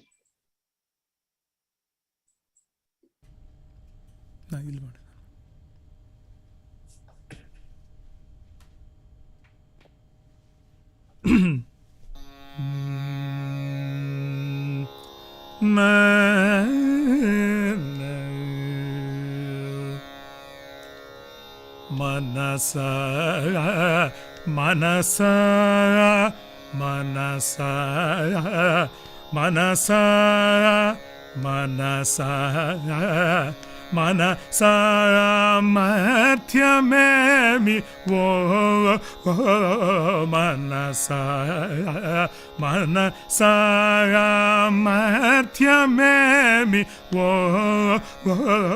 manasa. Manasa martyamemi wo manasa manasa martyamemi wo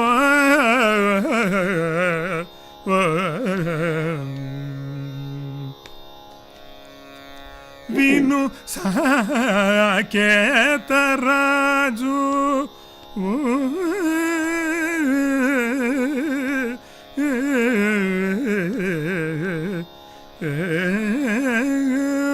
Vinu saketa raju vishwamane ratamune ki tanasa martyamu chetane nadipinchine tanasa martyamu chetane nadipinchine manasa manasa alanadu vasishtadulu patamugate palukulavini vegame bhushana mulanosagina kaikanu palumaru jagambulu kalalaina ravi junimaya valavesi tyagaraja varadudu dajanagaleeda valavesi tyagaraja varadudu dajanagaleeda manasa manasa martyamemi wo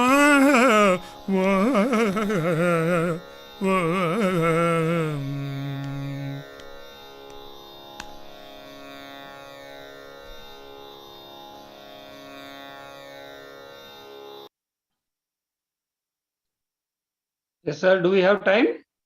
Yes, sir. Everybody is okay, right? It is going to be definitely another half an hour or more. Yeah, I have absolutely no crime conscience. Only see, this is an unending exercise. Please remember, discovering Rasanubhavam, it's not going to end. The whole life also is not enough. Okay, anyway, I will take up one more interesting Kriti. Yeah. Again, the lyrics part, I would like to highlight again in this one. I will take it this Kriti, Sitapati, Na Manasuna Siddhantamani Unnanaga. Okay, so I'm changing the order. Please look at that. If you have time, I will come back to the sequence. Okay. Can you do the other one, sir? There is a small girl that is going to sing it. Okay. Telisi Ramachintana. Yeah. Okay. Fine. Yeah. No problem. Telisi Ramachintana is again a Kriti which is based on a simple principle called Asatoma Sadgamaya, Tamasoma Jyotirgamaya, Murchyorma Amrutangamaya. Whenever I hear this one, I always have immediate question. What happens if I change the order of these three?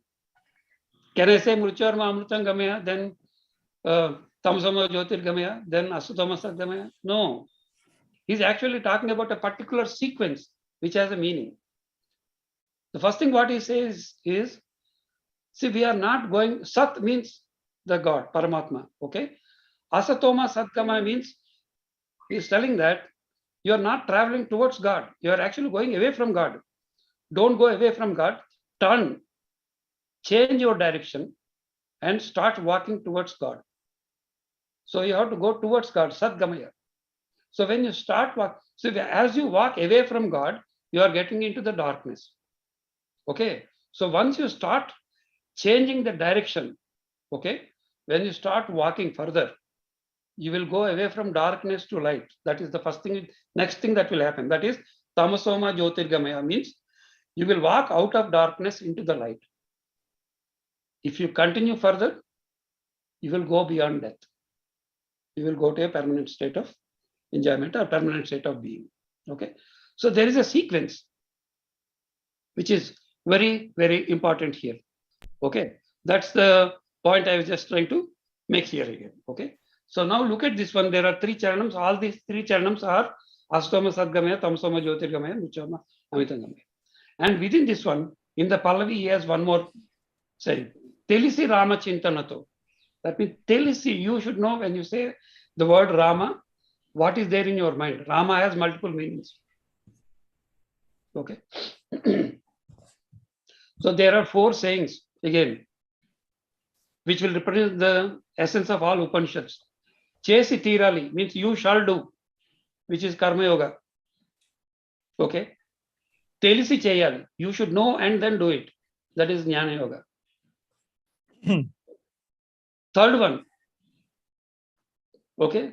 Telisi Cheyali, Chesi Chudali. After doing that, you should be able to visualize God. Chesi Chudali. Chusi Cherali means after you visualize God, you should go to Him.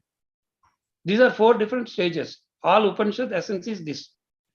Out of this one, he's talking about the second point. Telisi Cheyali. You should know what you are doing and do that.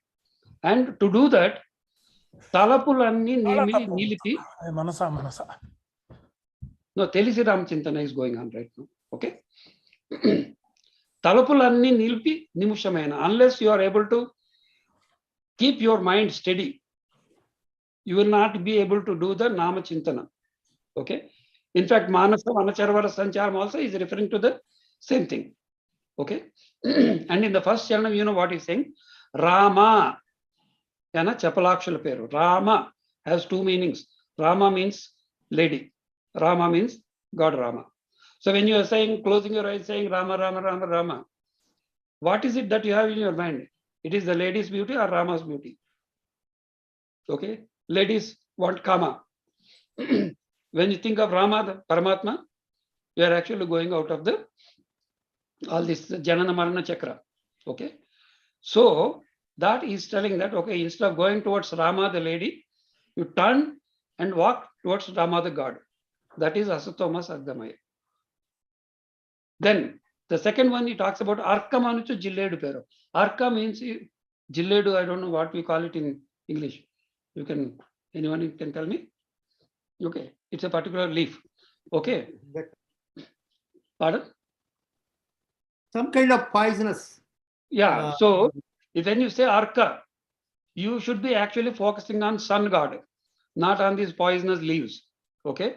If you focus on the sun god, you are going to come out of the darkness and into the light of knowledge. That is nothing but Tamasoma Jyotirgamaya. Okay. The third one is like Ajam Anushu Meshamanakupera. Ajam means it's a goat. Okay. Aja also means Brahma. When you're thinking of Aja, you should not have a goat in your mind. You should be the Brahma that you should have in your mind. When you do that, Vijayamu Kalgunu. What is the Vijayam or the victory that the tyAgarAja expects? It is to go into that Amrutatvam. Okay. To go out of this Janna Marana Chakra, go out of the cycle of birth and death. Okay. So that is the victory that tyAgarAja is expecting. That is nothing but Mrityorma Amrutangamaya. That is the essence of this particular tyAgarAja Kriti. Okay. Yes. Now if people can sing.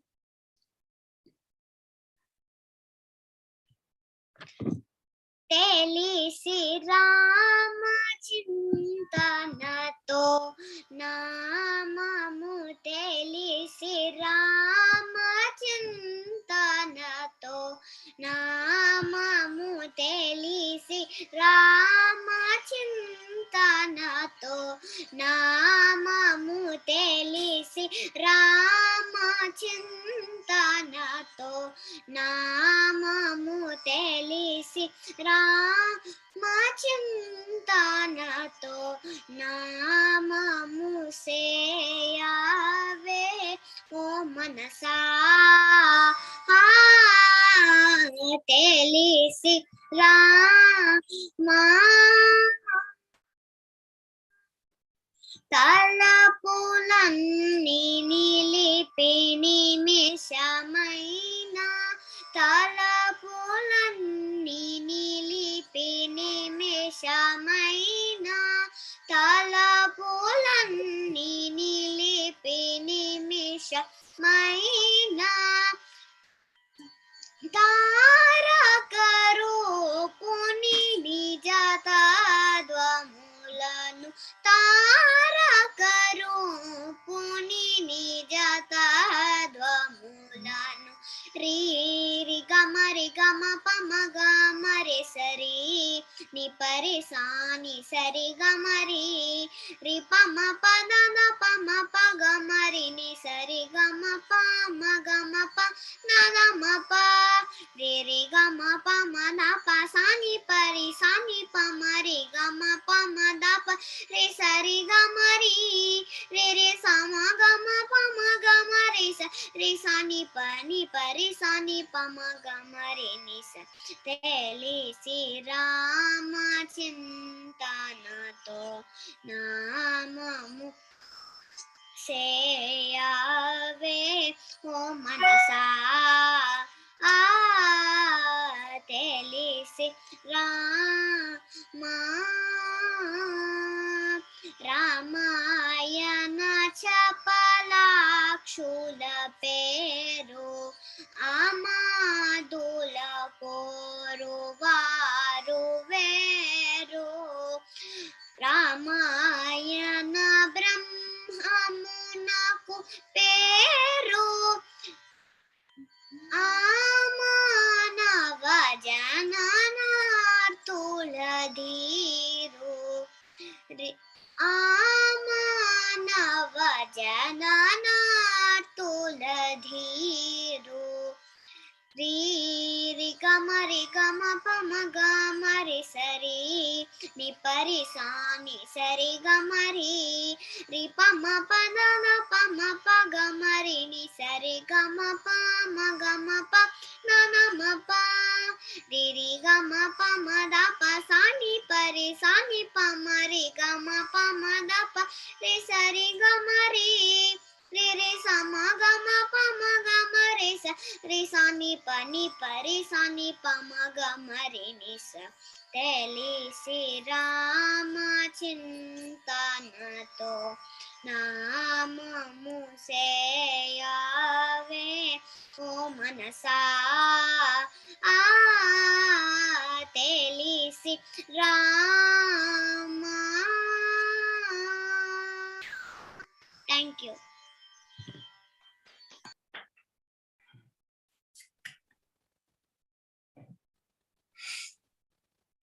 Yes. Shall we go to the next Kruti?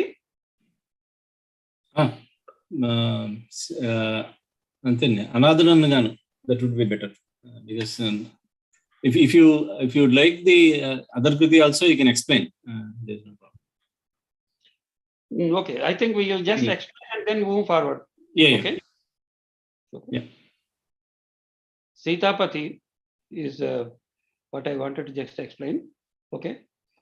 What is the meaning of Sitapati? Sitapati means husband of Sita. Okay. But that word can be, it's like a weapon, and it's like a sword. It can be used in multiple meanings. Okay. That's what I realized this one. Okay. So you have to sometimes read in between lines. Okay. In legal language, when you have an agreement, you should be able to read in between lines to really understand what is the meaning of, what is the intention behind that one. Okay. So similarly, this is an exercise in psychology of tyAgarAja Swami. Sitapati na manasuna siddhantamani unnanura. That means I truly believe whatever you said as a theory is what he's saying. What is it that Rama said? Where did he say? When did he say? He is telling, Vatatma Jadula Chantane Varninchina Ni Palukulela. So what are those words? When Vibhishana came for Saranagati, came for surrender and protection, every one of the Vanaras, including Sugriva, Jambavanta, they all said, please don't take him in, because he is the brother of Ravana, he may be a spy. Okay? So all these friends are saying no to him. Then Rama has two choices. Okay? You all people shut up, I am going to give him protection. Nobody would dare touch him. But he takes up a different attitude, a different approach. I know you all mean well for me. I know you are all friends. Okay. But let me tell you one thing. We from the Ikshwaku family have a rule. That is, when somebody comes in for protection, we cannot say no. And he says it in such a beautiful, soft way that nobody takes offense when Rama gives protection to Vibhishana. Okay. So tyAgaRaja is reminding Rama of those words. You told him, you told everyone. That sloka is a very famous sloka in Ramayana. Sakrudeva prapannaya tavasmi iti yachate abhayam sarvabhutebhyo dadami etat vratam mama. Means whoever comes in and asks for protection, it is my vow that I will give him protection. Okay, this is called as a key sloka of Rama's nature. Okay, so tyAgaRaja is telling same thing. I am reminding you of that particular sloka, of those words. Why is tyAgaRaja reminding of those words? Because tyAgaRaja also wants protection. Okay. And then he says, Prema chupi napai pedda manasu chesi. Means, okay, take a generous attitude towards me. And ni mahilmelella nindara chupi. Show me your greatness in true scale. Ee mahini bhayameti kanna mata. When you are there, why should we fear? Okay, when God is there, why should we fear? Is the saying. Okay, Ramachandra tyAgaRaja. It looks like a simple praise. He is praising God, but that's not what exactly he meant at all. Okay, his mind is full of doubt whether Rama will save him or not. That is his doubt. Why? Because he is Sitapati. Why he is calling him Sitapati? You know, he did so much of effort to protect Sita and all that. He brought her and then they ascended the throne. Just because somebody said something, he just threw Sita out in the forest again. He left Sita after all this. Okay, so he's using the word Sita in two ways. Oh Rama, you left even Sita. What about me? I am nobody. You may even leave me. There is a doubt. See, there are two things which will go in the minds of the devotees. Sometimes there will be doubts and sometimes there will be confidence. They will be fluctuating between these two things. Okay. So when you look at this whole Kriti from the perspective of doubt, you will see a different meaning at all, completely. So when somebody says, I believe you, I believe you, I believe you 4 times, as per human psychology, it means you did not believe him. Okay, I believe you and give this money. I believe you and give this money. I believe you and give this money. You tell, if you really believe, okay, come and take this money here. That's what you would say. So he's telling in the Pallavi, the Siddhantamani Naminanu, Siddhantamani Nanu. That means he has not believed. There is disbelief, there is doubt in his mind. Okay. I don't know whether you will leave me like Sita again. If somebody complains about me, you left even Sita, what about me? Okay. So Prema Jupi Napai Pedda Manasu Chesi. Pedda Manasu means, okay, you excuse all my mistakes. Why? If there is one mistake, you are likely to leave your wife. But I have so many mistakes. So take a generous attitude towards me and forgive my mistakes and then save me. So there are two shades of meaning that come into this. Okay, that contrast for me is the contrast with the doubt is beautiful for me. When I imagine this one, Sitapati, I see a lot of doubt in that. Yes, sir. Even after listening to your explanation, I have one type of understanding that also. Even I think he is even reminding Rama that though Vibhishana is enemy, you said it is your vratam to protect them if they come and surrender. Yes. But Sita, who is your wife and your responsibility to protect, though you have that vratam of protecting enemies also, you left her.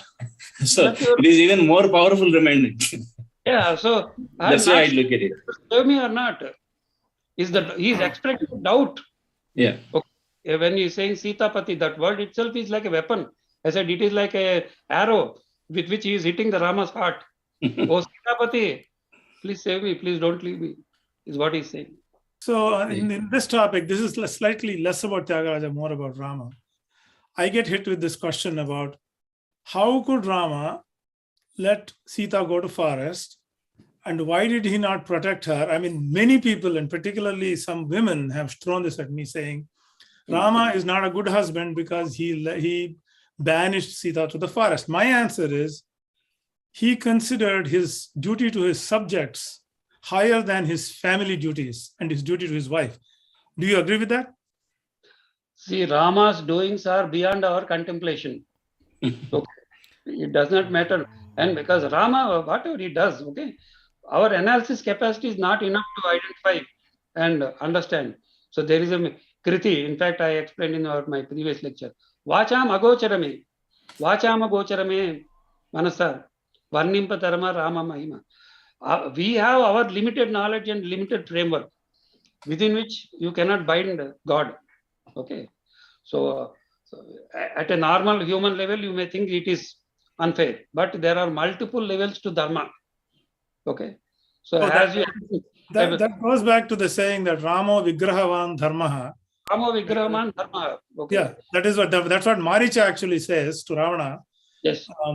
And I have been actually currently reading Mahabharata, and there is entire Vanaparva is full of explanation of what dharma is. Yes. It is so sukshma that we don't understand all the aspects.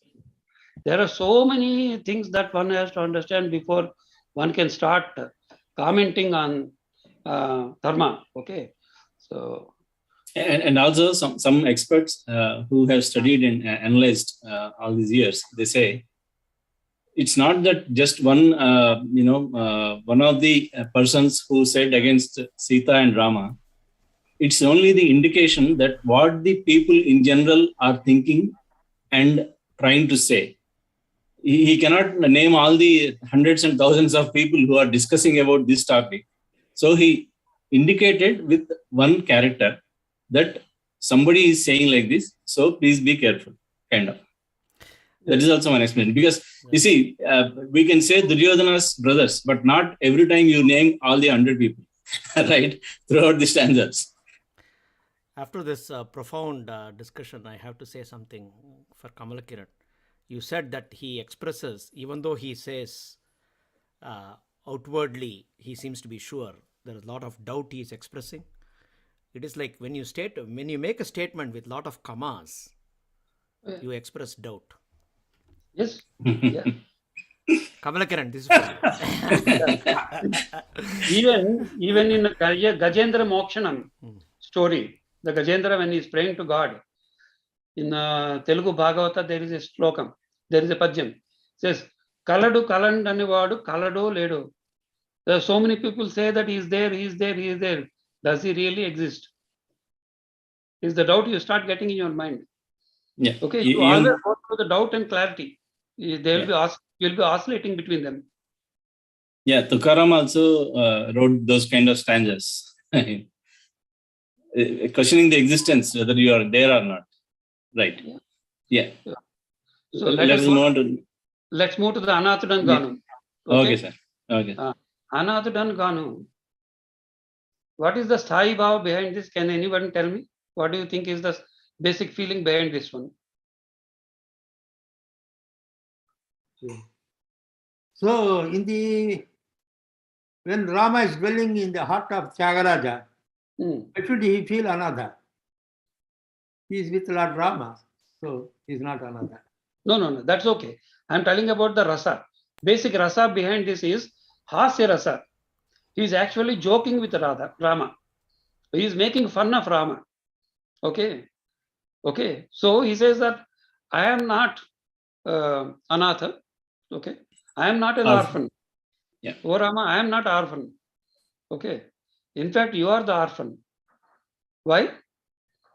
Anyone who has a superior or a parent or guardian, somebody, he is not an orphan. But who is the parent and guardian for the Supreme Lord, Vishnu?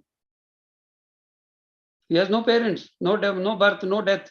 So he is actually not having any guardian. So you are the true anatha. I am not anatha, you are the anatha. And I am not saying this. All the Nigamagnyula Sanatana Mata, means all those people who know Vedas, they told me that you are anatha, you are orphan. I am not orphan. He is actually joking. In fact, there is a Purandaradasa Uga Bhoga that says exactly the same thing. He asks God, you are my father, Lakshmi is my mother, show me your father and mother. Yes. Nataya Toro. Same thing. See, all these people, they are influenced by other Vagaikaras. Okay. So they create similar feelings. In fact, when you express hundreds and thousands of feelings, different kritis, they are going to be somewhat similar to what other Vagaikaras said in a different language, in a different mood. Okay. So in this, he is actually trying to joke with Rama. I am not the orphan. Actually, you are the orphan. And then he goes to the Charana. Charana then becomes slightly strange. Niradaravu Juchi. That means when you are not actually protecting me, you are ignoring me. When you ignore me, people, Kali Naradhamul another. That means the people around me, the stupids around me, they are saying, what are they saying? tyAgarAja is another.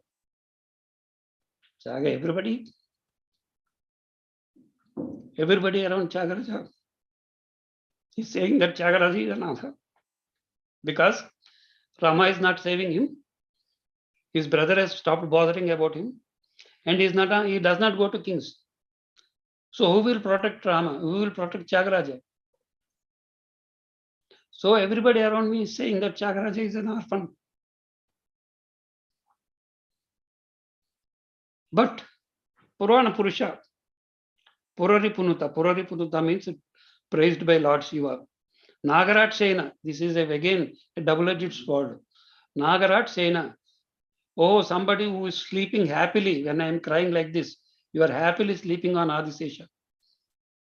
Okay? Everybody around me is saying that I am orphan. But I am not orphan. You are the orphan. So, when he's saying something like that, is it Karna Rasa or Hasya Rasa? Can you tell me? In the Charanam, when you look at that, I just cry. So, is it Hasya or Karna? Obviously, it should be Karna. It's a mixture of both. Generally, said jokingly, funnily saying the facts. So, generally, when you see the Bharata's Natya Shastra, says there are certain rasas which are enhanced by merging with other rasas. Shrungara and Veera, Shrungara and Hasya, they club very well. But people say that Karuna and Hasya, they don't mix very well, is what people say. It's a rule. But there are exceptions to this rule. For example, you talk of Charlie Chaplin. Charlie Chaplin action, is it Hasyam or is it Karna? It's a beautiful mixture of both. Outwardly, you see Hasyam, but inwardly, you see Karna. Okay. So this is a unique mix that tyAgarAja attempted in this one. Anathanan Kani is actually saying it in a funny way, but in his heart, what he is feeling is the sorrow. Okay. And he is telling his pain in a jocular way to the Rama, saying that, oh Rama, who is sleeping on the Nagarat, please get up and save me, is the indirect meaning he is trying to convey. And whenever you are trying to add Hasyarasam, you use funny names.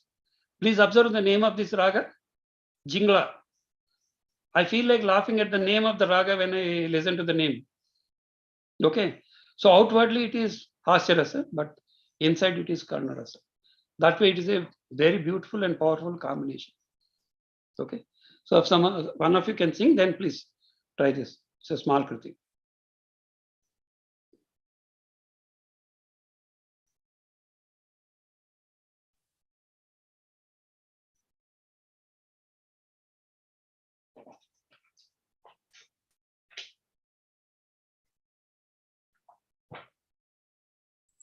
Unmute, Praveen.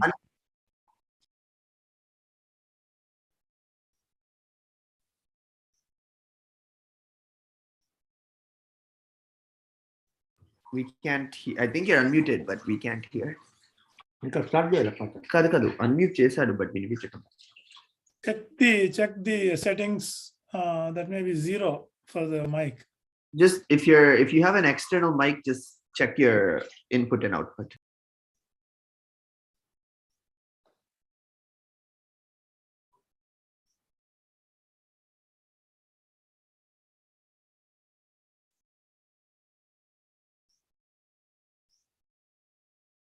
So while Praveen is doing that, I had a question.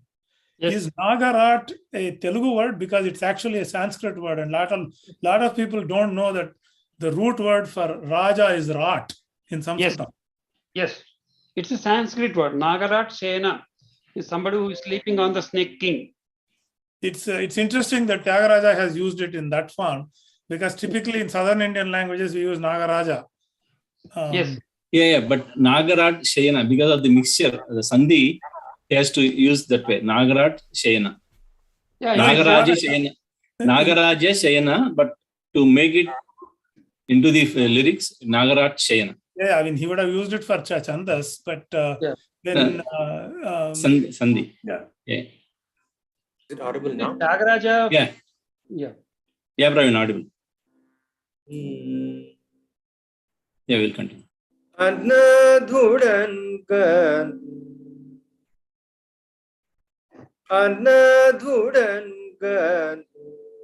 Ramane Nadhudan kan Ramane Nadhudan kan Ramane Nadhudan kan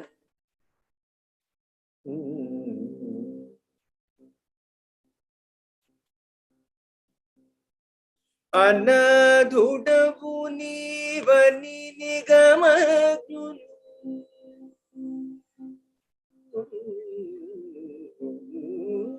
Anadhudavu nivani nigamajunu Anadhudavu nivani nigamajunu Sanatanula mata vilnanu Nenadhudanu ganu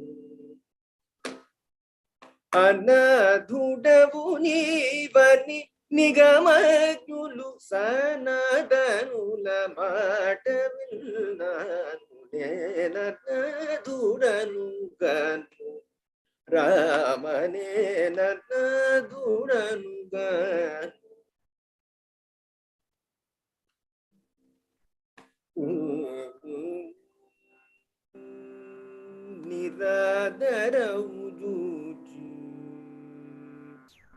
Niradaravu júచి ఈ కలిన రాధములనేరు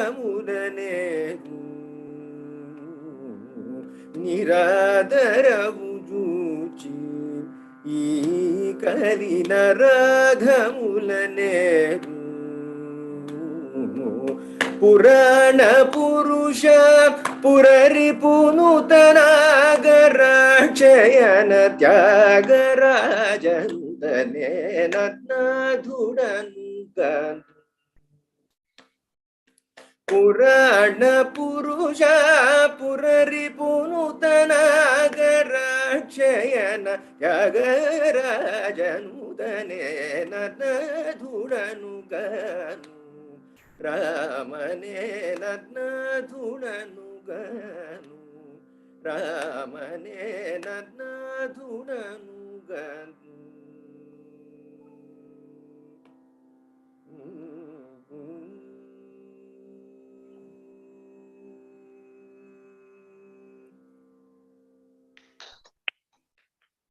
Very nicely sung.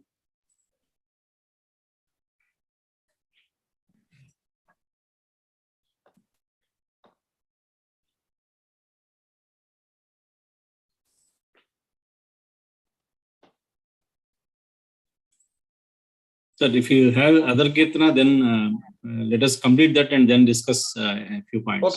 Yeah. Sure. The last one we have put on the list is Brocha Varevari Raghupati. Okay. So he is again trying to identify the supreme savior who will save people. Okay. And of course, I'll try to quickly go through this one. In this, again, the sequence of the charanams is something which is the actual aesthetic aspect behind this one. If you look at the Niduvina, Sri Rama, Nenaruna, Sakala Lokanayaka, Narvara Nisari, these are all trying to praise Rama and requesting him indirectly to save Tyagaraja. But now look at the next charanam, Devendradulu Mechutaku Lanka Dayato Danamasangi. That means he is actually now pleased all the angels or devatas. What he has done? He has killed Ravana and he has given the Lanka to Vibhishana so that all the devatas are happy, very happy. You made them very happy, all the devatas. The next group of people he talks about is Munis or Rishis. Muni Savambu Choda Ventajani Kala Marichadula Hatambu Jesi. That means you killed Maricha and Subahu. You ensured that the yajna was performed properly. And then you made all the Rishis or Maharshis and Munis happy. So first he talked about devatas were made happy. Then he talked about Rishis or Munis being made happy. Okay, they protected them and they were very happy. Then he talks about the next grade of people, that is friends. Now he says that, okay, you killed Vali and you made Sugriva the king. So now you have saved the friends. Okay, so having saved the devatas, then the rishis and the friends, you still have a job left. You have still to do one more thing, that is saving dasas like me. You still have a job, Rama, you have to save me. In the category of people, he puts himself lost. Bhavabdi Tarunopayamu Nerani Tyagaraja Karambidi Procha Varevari. Okay, if you change the order, that beauty will be lost. There are a lot of discussions saying that the incidents that they mentioned here in the sequence, they are not actually following the sequence of Ramayana. Because if you look at that, Muni Savambu should be the first, then Vali, that should be the next, then Devendradulu Mechutaku third, and then Bhavabdi third. But he is not talking about Ramayana in general. He is talking of different grades of people who were saved. First angels, then rishis, then friends, and last the dasas, like me. So that is the tyAgarAja hRdayam in this particular Kriti. Okay, one of you can sing and then we can get into the discussion. I don't think I learned the right order of the charanam then. Huh? The way I learned the order of the charanam may be a bit different. Okay, fine, it's all right.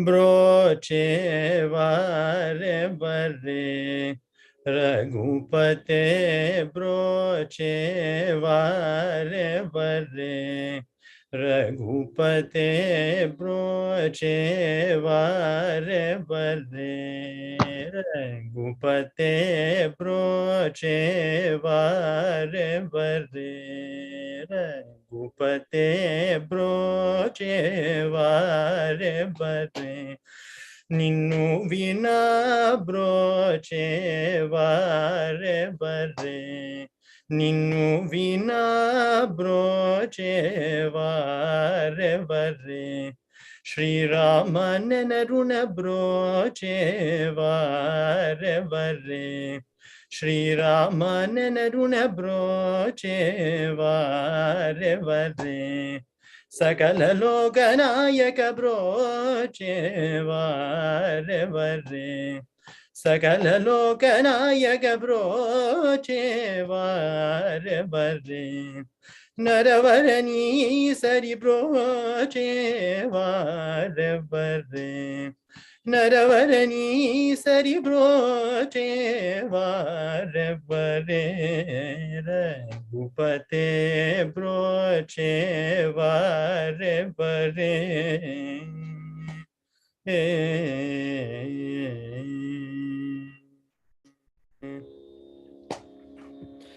ದೇವೇಂದ್ರಾದುಡು ಮೆಚ್ಚುತ ಕುಲಂಕದಯತೋದ ನಮೋ ಸಂಗಿ ಸದಾ ಬ್ರೋಚೆ ವಾರೆ ವರ್ರೆ ರಘುಪತೆ ದೇವೇಂದ್ರಾದುಡು ಮೆಚ್ಚುತ ಕುಲಂಕದಯತೋದ ನಮೋ ಸಂಗಿ ಸದಾ ಬ್ರೋಚೆ ವಾರೆ ವರ್ರೆ ರಘುಪತೆ ವಾಲಿನೊಕ್ಕ ಕೋಲನೆ ಸಿರವಿ ಬಾಲುನಿ ರಾಜುಗುಗ Vinci ಜೂಚಿ ಬ್ರೋಚೆ ವಾರೆ ಬರ್ರೆ ರಘುಪತೆ ವಾಲಿನೊಕ್ಕ ಕೋಲನೆ ಸಿರವಿ ಬಾಲುನಿ ರಾಜುಗುಗ Vinci ಜೂಚಿ ಬ್ರೋಚೆ ವಾರೆ ಬರ್ರೆ ರಘುಪತೆ ಮುನಿಸವೆಂಬುಜೂಡವೆಂದ ಜನಿಕಲ ಮಾರಿ ಚಾದುಲಘಾತಂಬುಜೇಸಿ ಬ್ರೋಚೆ ವಾರೆ ವರ್ರೆ ರಘುಪತೆ ಮುನಿಸವೆಂಬುಜೂಡವೆಂದ ಜನಿಕಲ ಮಾರಿ ಚಾದುಲಘಾತಂಬುಜೇಸಿ ಬ್ರೋಚೆ ವಾರೆ ವರ್ರೆ ರಘುಪತೆ ಭವಾದಿತರನೋಪಾಯ ಮುನೇರನಿ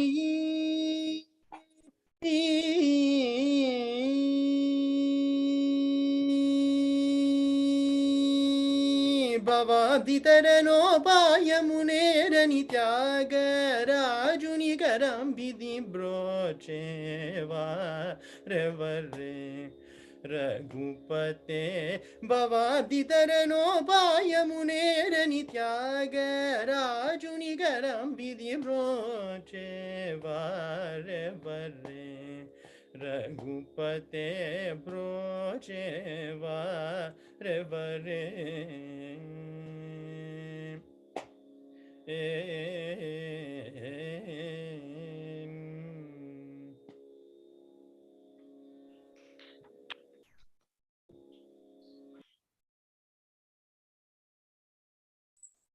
Very nice.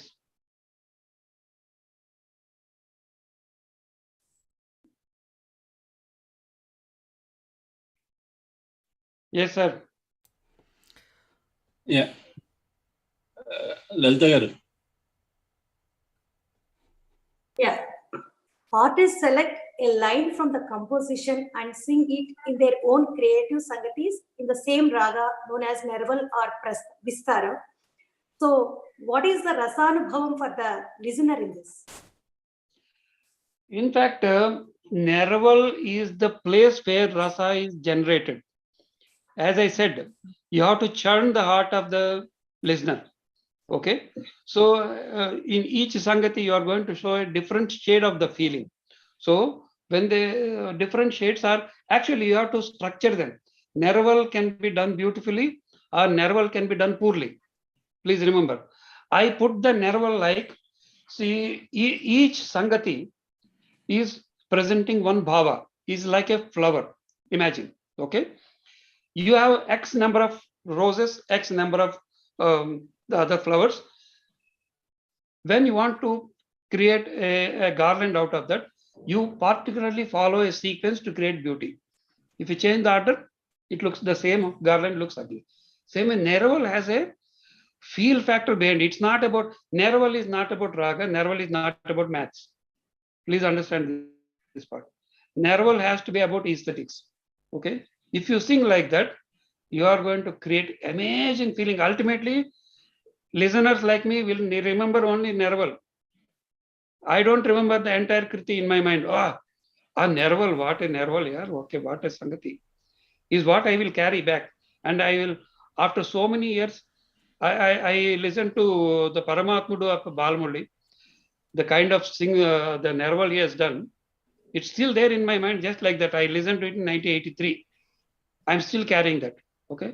And they influence our thinking about music, our aesthetics. Everything is done by that. Okay.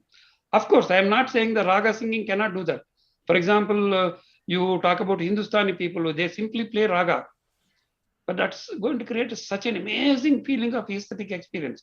Okay. So I'm not saying no to that one, but when you take lyrics, when you take certain keywords, they are already carrying certain meaning to them. So it's already half half of the power is added through lyrics, and then you add Sanchari Bhavas through Narval, it becomes an amazing experience.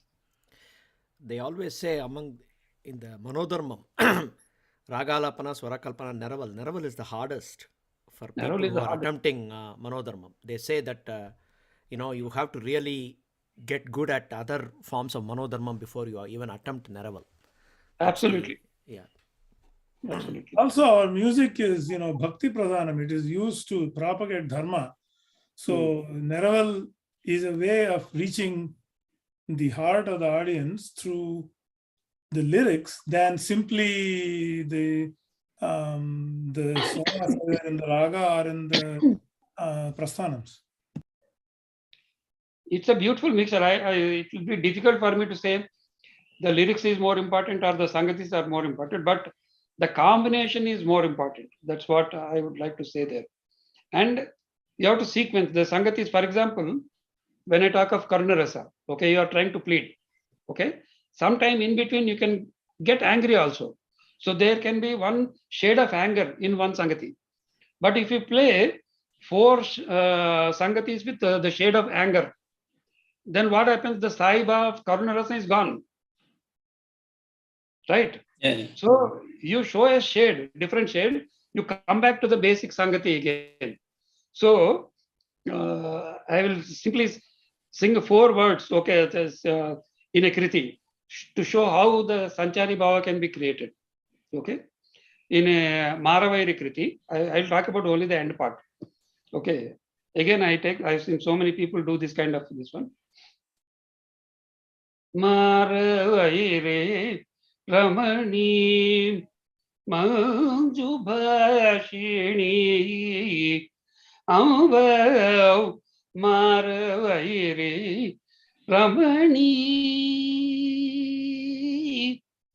Maravairi Ramani Maravairi Ramani Maravairi Ramani Maravairi Ramani Amba Gauri. It comes down to Shadjam. Okay, but you're not talking about seeing it from Re, Ga, or something.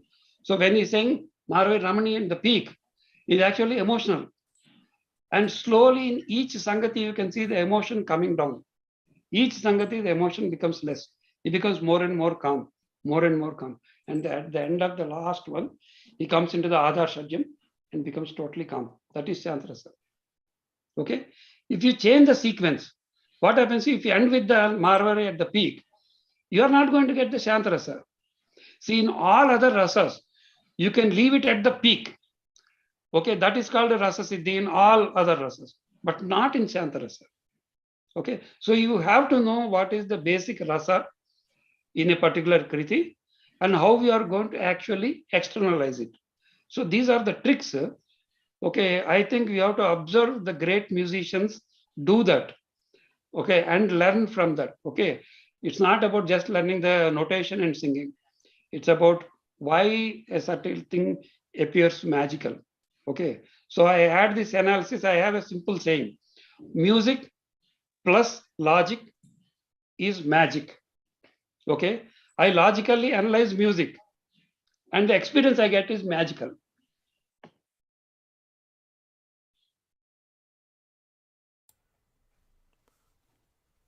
Yeah. Now I am exhausted with my questions. Let us discuss of anything that is interesting to any of the participants. It has been a very extensive night than what we initially thought, but yes, sir. Shivkumar, sir. So much we have learned, and the thing is, as somebody whose native language is not Telugu, I can bring a perspective. To learn a language is a big investment of time and energy. But the beauty is, with tyAgarAja Kritis, even if you do not fully understand, know the Telugu language, if you take each Kriti by itself and, by interaction with the knowledgeable people, and of course, luckily we also have a lot of material. Of course, it is a double-edged sword. When you have a lot of material, you have some good material mixed with not so authentic explanation. But when you see a variety, and so it's I feel that it's you can take Kriti by Kriti, understand word by word, and also the subtext like Sitapati, and so there are 650 Kritis of tyAgarAja, and today we covered about half a dozen Kritis, and I feel it's 1%, but still I feel that it's very rich, and I'm sure others feel the same way. And thank you very much, sir. Thank you so much. Thank you, sir. And the window it opened for us, it is see, we normally when we understand when we listen and think that we understand the language, we already know it, we will not focus on many of the words and their actual meanings. The example, Vijayabhaskar has discussed about Ravi Baluni or Ravija. Both are meaningfully same, but when you take the context, they are placed far away, nowhere near also, nowhere connected. So to understand with the actual context and actual perspective of the lyric writer, that is also more important, because when you were saying about Kaikeyi and Ravija is Dasharatha, not Sugriva. So we have to even place the context, like first Charanam or Anupallavi is talking about Kaikeyi, and suddenly the second will not go somewhere to forest or even Lanka and talk about something there. So the contextual of the total Kriti is also important sometimes. Just like I was telling about the Brochava order, which conveys the meaning of pleading of or reminding Rama of who he saved and who he blessed and where I am now. So the order is also becoming important. Devi, Bhuvi, and then me, kind of. So to add these kind of perspectives, we need these kind of discourses and discussions with all the musicians and Sahitya experts to understand and convey or present it properly. See, when you were saying about what the way I understood, even I am not into the full of music, but the way I understood is, if you are going to do the Vistaram or Neraval, understanding the lyric you are going to expand, that is Vistaram, is also very much important, because if the lyric is saying in sorrow and the raga is in sorrow, he says one or two sangatis here and there in angry or other moods is okay. But if the lyric is stressing on really pleading, that like Nagumomu Ganlani, if you are going to sing in sixth kala or something, it totally takes away the meaning of the lyrics. You should not be dancing that I am not able to see you, I am not able to see you, right? So, and understanding the, that's what I try to understand sometimes.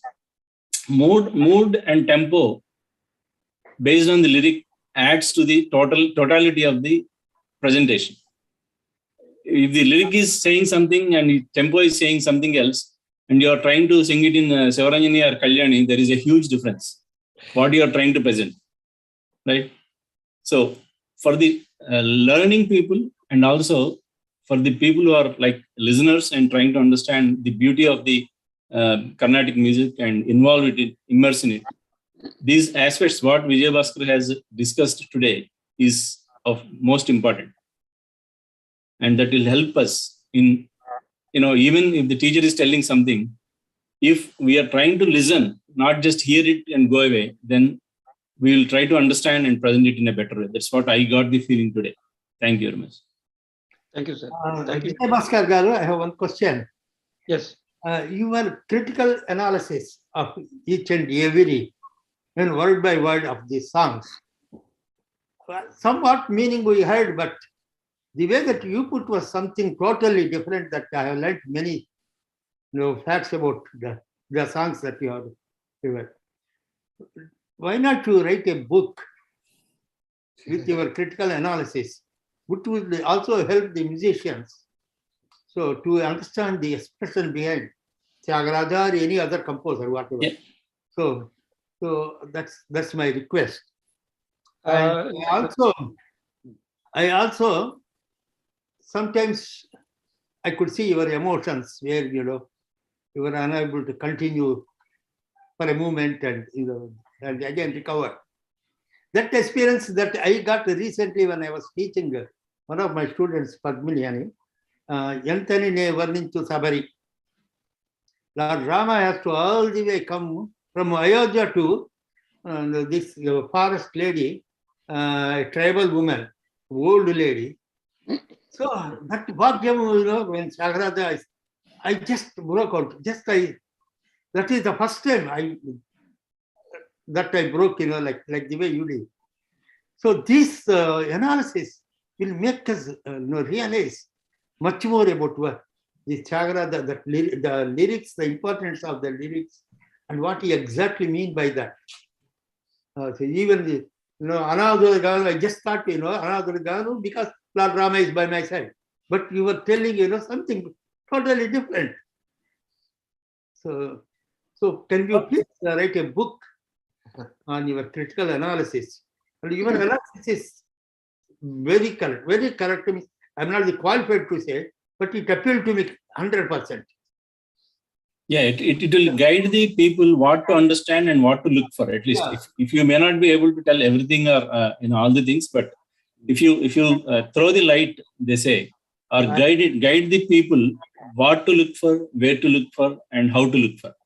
Also, there are so many instances that tyAgaRaja mentions in his compositions that if you don't know the context, you don't know what the story is, right? So I think it will be very helpful to have a guide that tells us what is the story behind that line. I mean, he would have just written a line, but you need to read the story to understand that line.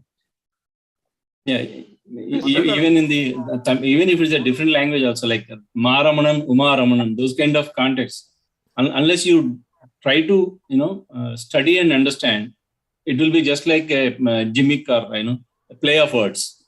But the meaning will be very different when you try to understand and really understand. That's what I feel.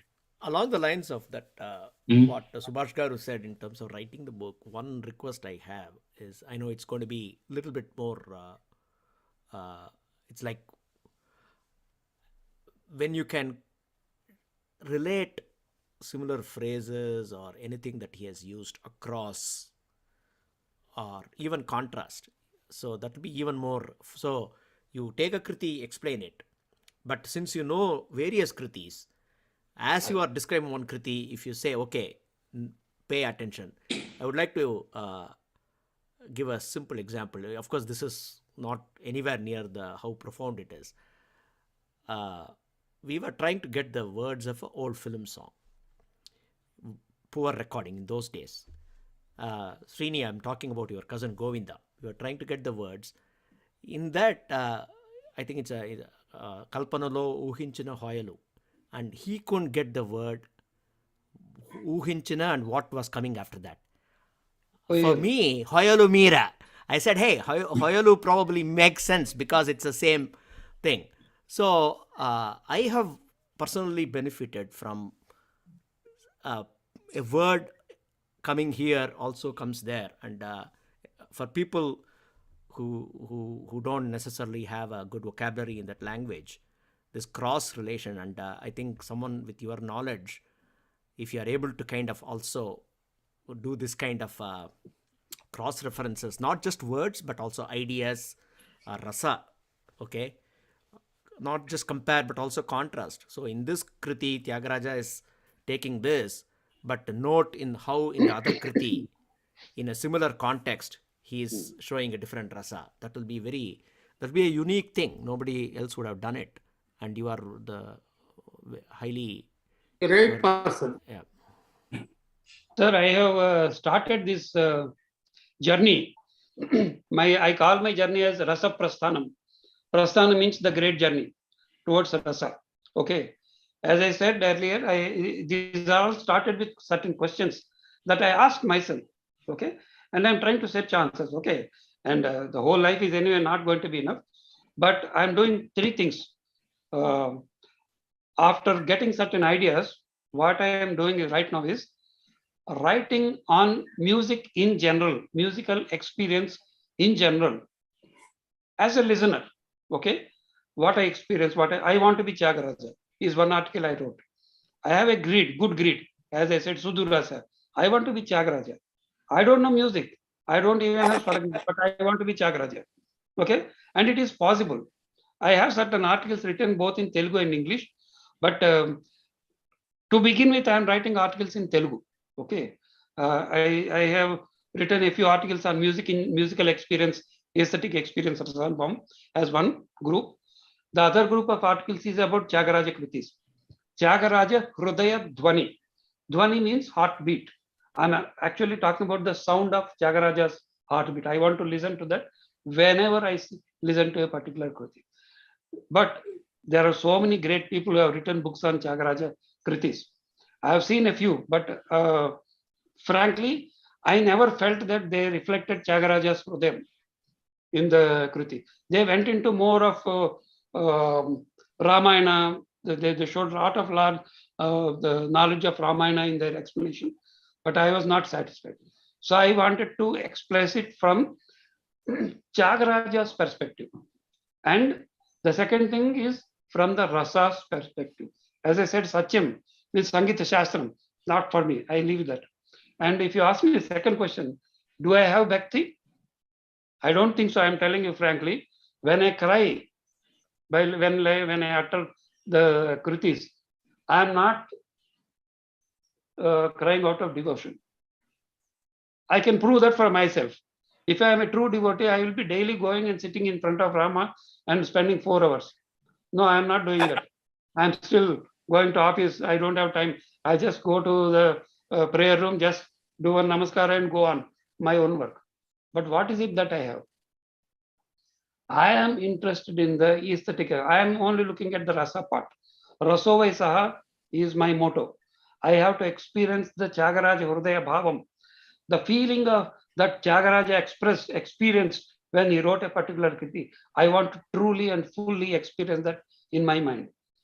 Not out of any devotion to Rama. I don't think I am a Rama Bhakta, but I cry when I listen to it. So I come from the third channel, that is aesthetics. Okay. So I want to present all the tyAgarAja analysis from the aesthetics point of view. Okay.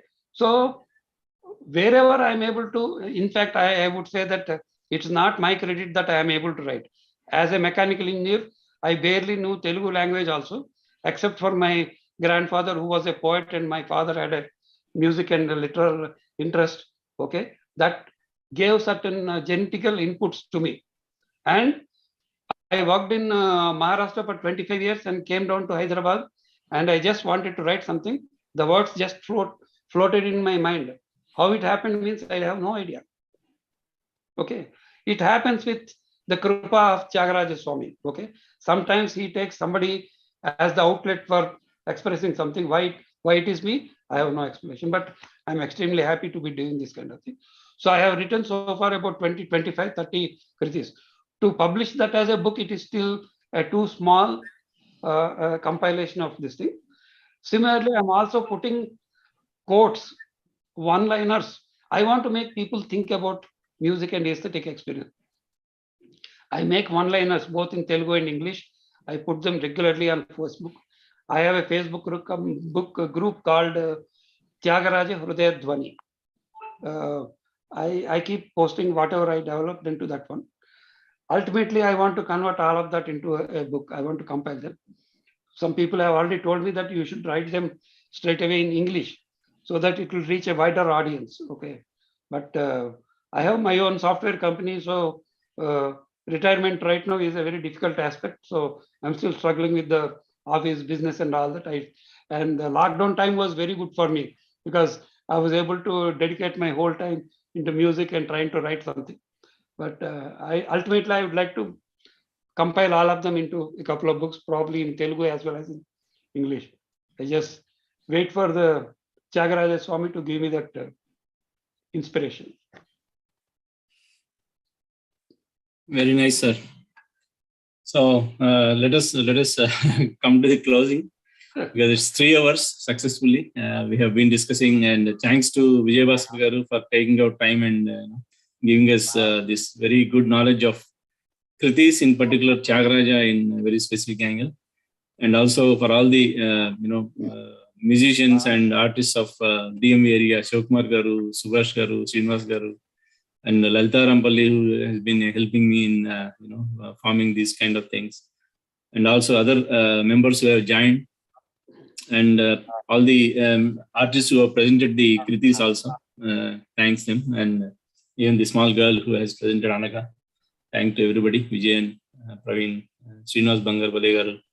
He is also very enthusiastic in knowing the lyrics and meanings, and also the nuances of music.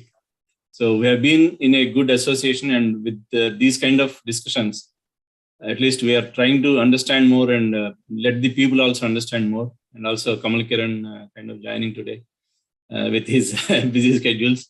And thank you very much, sir. Thank you very much. And let us meet again if some other similar topic is there. We'll discuss. Thank you very much. Yeah, thank you very much, sir. I have tremendously enjoyed interacting with all of you. And I would love to share my ideas and concepts. And in fact, I would like to hear from you people. I feel that this kind of thinking is not my prerogative. In fact, anybody who wants to think, it all needs is, it is much more simple than learning music. That's what my strong belief is. It only needs an attitude. Okay. So anybody can do whatever I did. There is nothing special about what I did. But I was lucky to do that one. That's all. I think you're underestimating the amount of dedication and effort that goes into learning the rasabhava behind the music. Or you're being modest. I think I should say that you're being very modest. No, in fact, I would say that there are several times the ideas are not generated out of my logical thinking. Sometimes there will be divine intervention, because I'll tell you, it sounds really funny when I say that divine intervention is helping. I will tell you a couple of incidents and I will tell you. Okay, I talked about the Samagana Lola Manasija Lavanya. Okay, it is about the ja being the verb. Okay, it's not my thinking. So I was actually in a hospital having chest infection, having IV. I was alone in a hospital. I was sleeping at 1 o'clock in the night, 1:30 in the night. That Yandro Mahan Baulu floated into my mind. It happened without my control. And then that's okay, Samagana Lola Manasi Ja. It floated into my mind. So I cannot claim that it is my credit. It's a truly divine intervention that gives those ideas. Okay. Any engineering subject, any engineering problem, I would say, yeah, I have studied 30 years. I have 30 years of experience. I'm able to solve the problem out of my mind. Okay, it's my credit. You can call that ego or whatever. But these things, I cannot truly claim the authorship for those things. But the baseline is desire to know. That's only one thing I'll put, sir. I had the desire. I was only thinking of what is rasa. How can I find? How can I? Because I don't know where to start also. Okay. But divine intervention keeps on giving certain inputs, and take those inputs and keep thinking. That is all I can say. Okay. You people also do the same. Now, at least now the churning should have been started in everybody's mind who has listened and participated. And whoever sees these videos next, it will be available on YouTube and Facebook. So we'll be seeing and thinking on these lines. Why did not I think before the meaning or breakup of this Kirti like this or something like that? So hope it is motivating people who are listening to and viewing these videos in future. And hopefully our members have took a good note of these kind of things. Whoever listened till now, thank you very much, and hope we'll see you again sometime like this. Thank you all. Namaste. Thank you very much, sir. Namaste. Namaste to you all.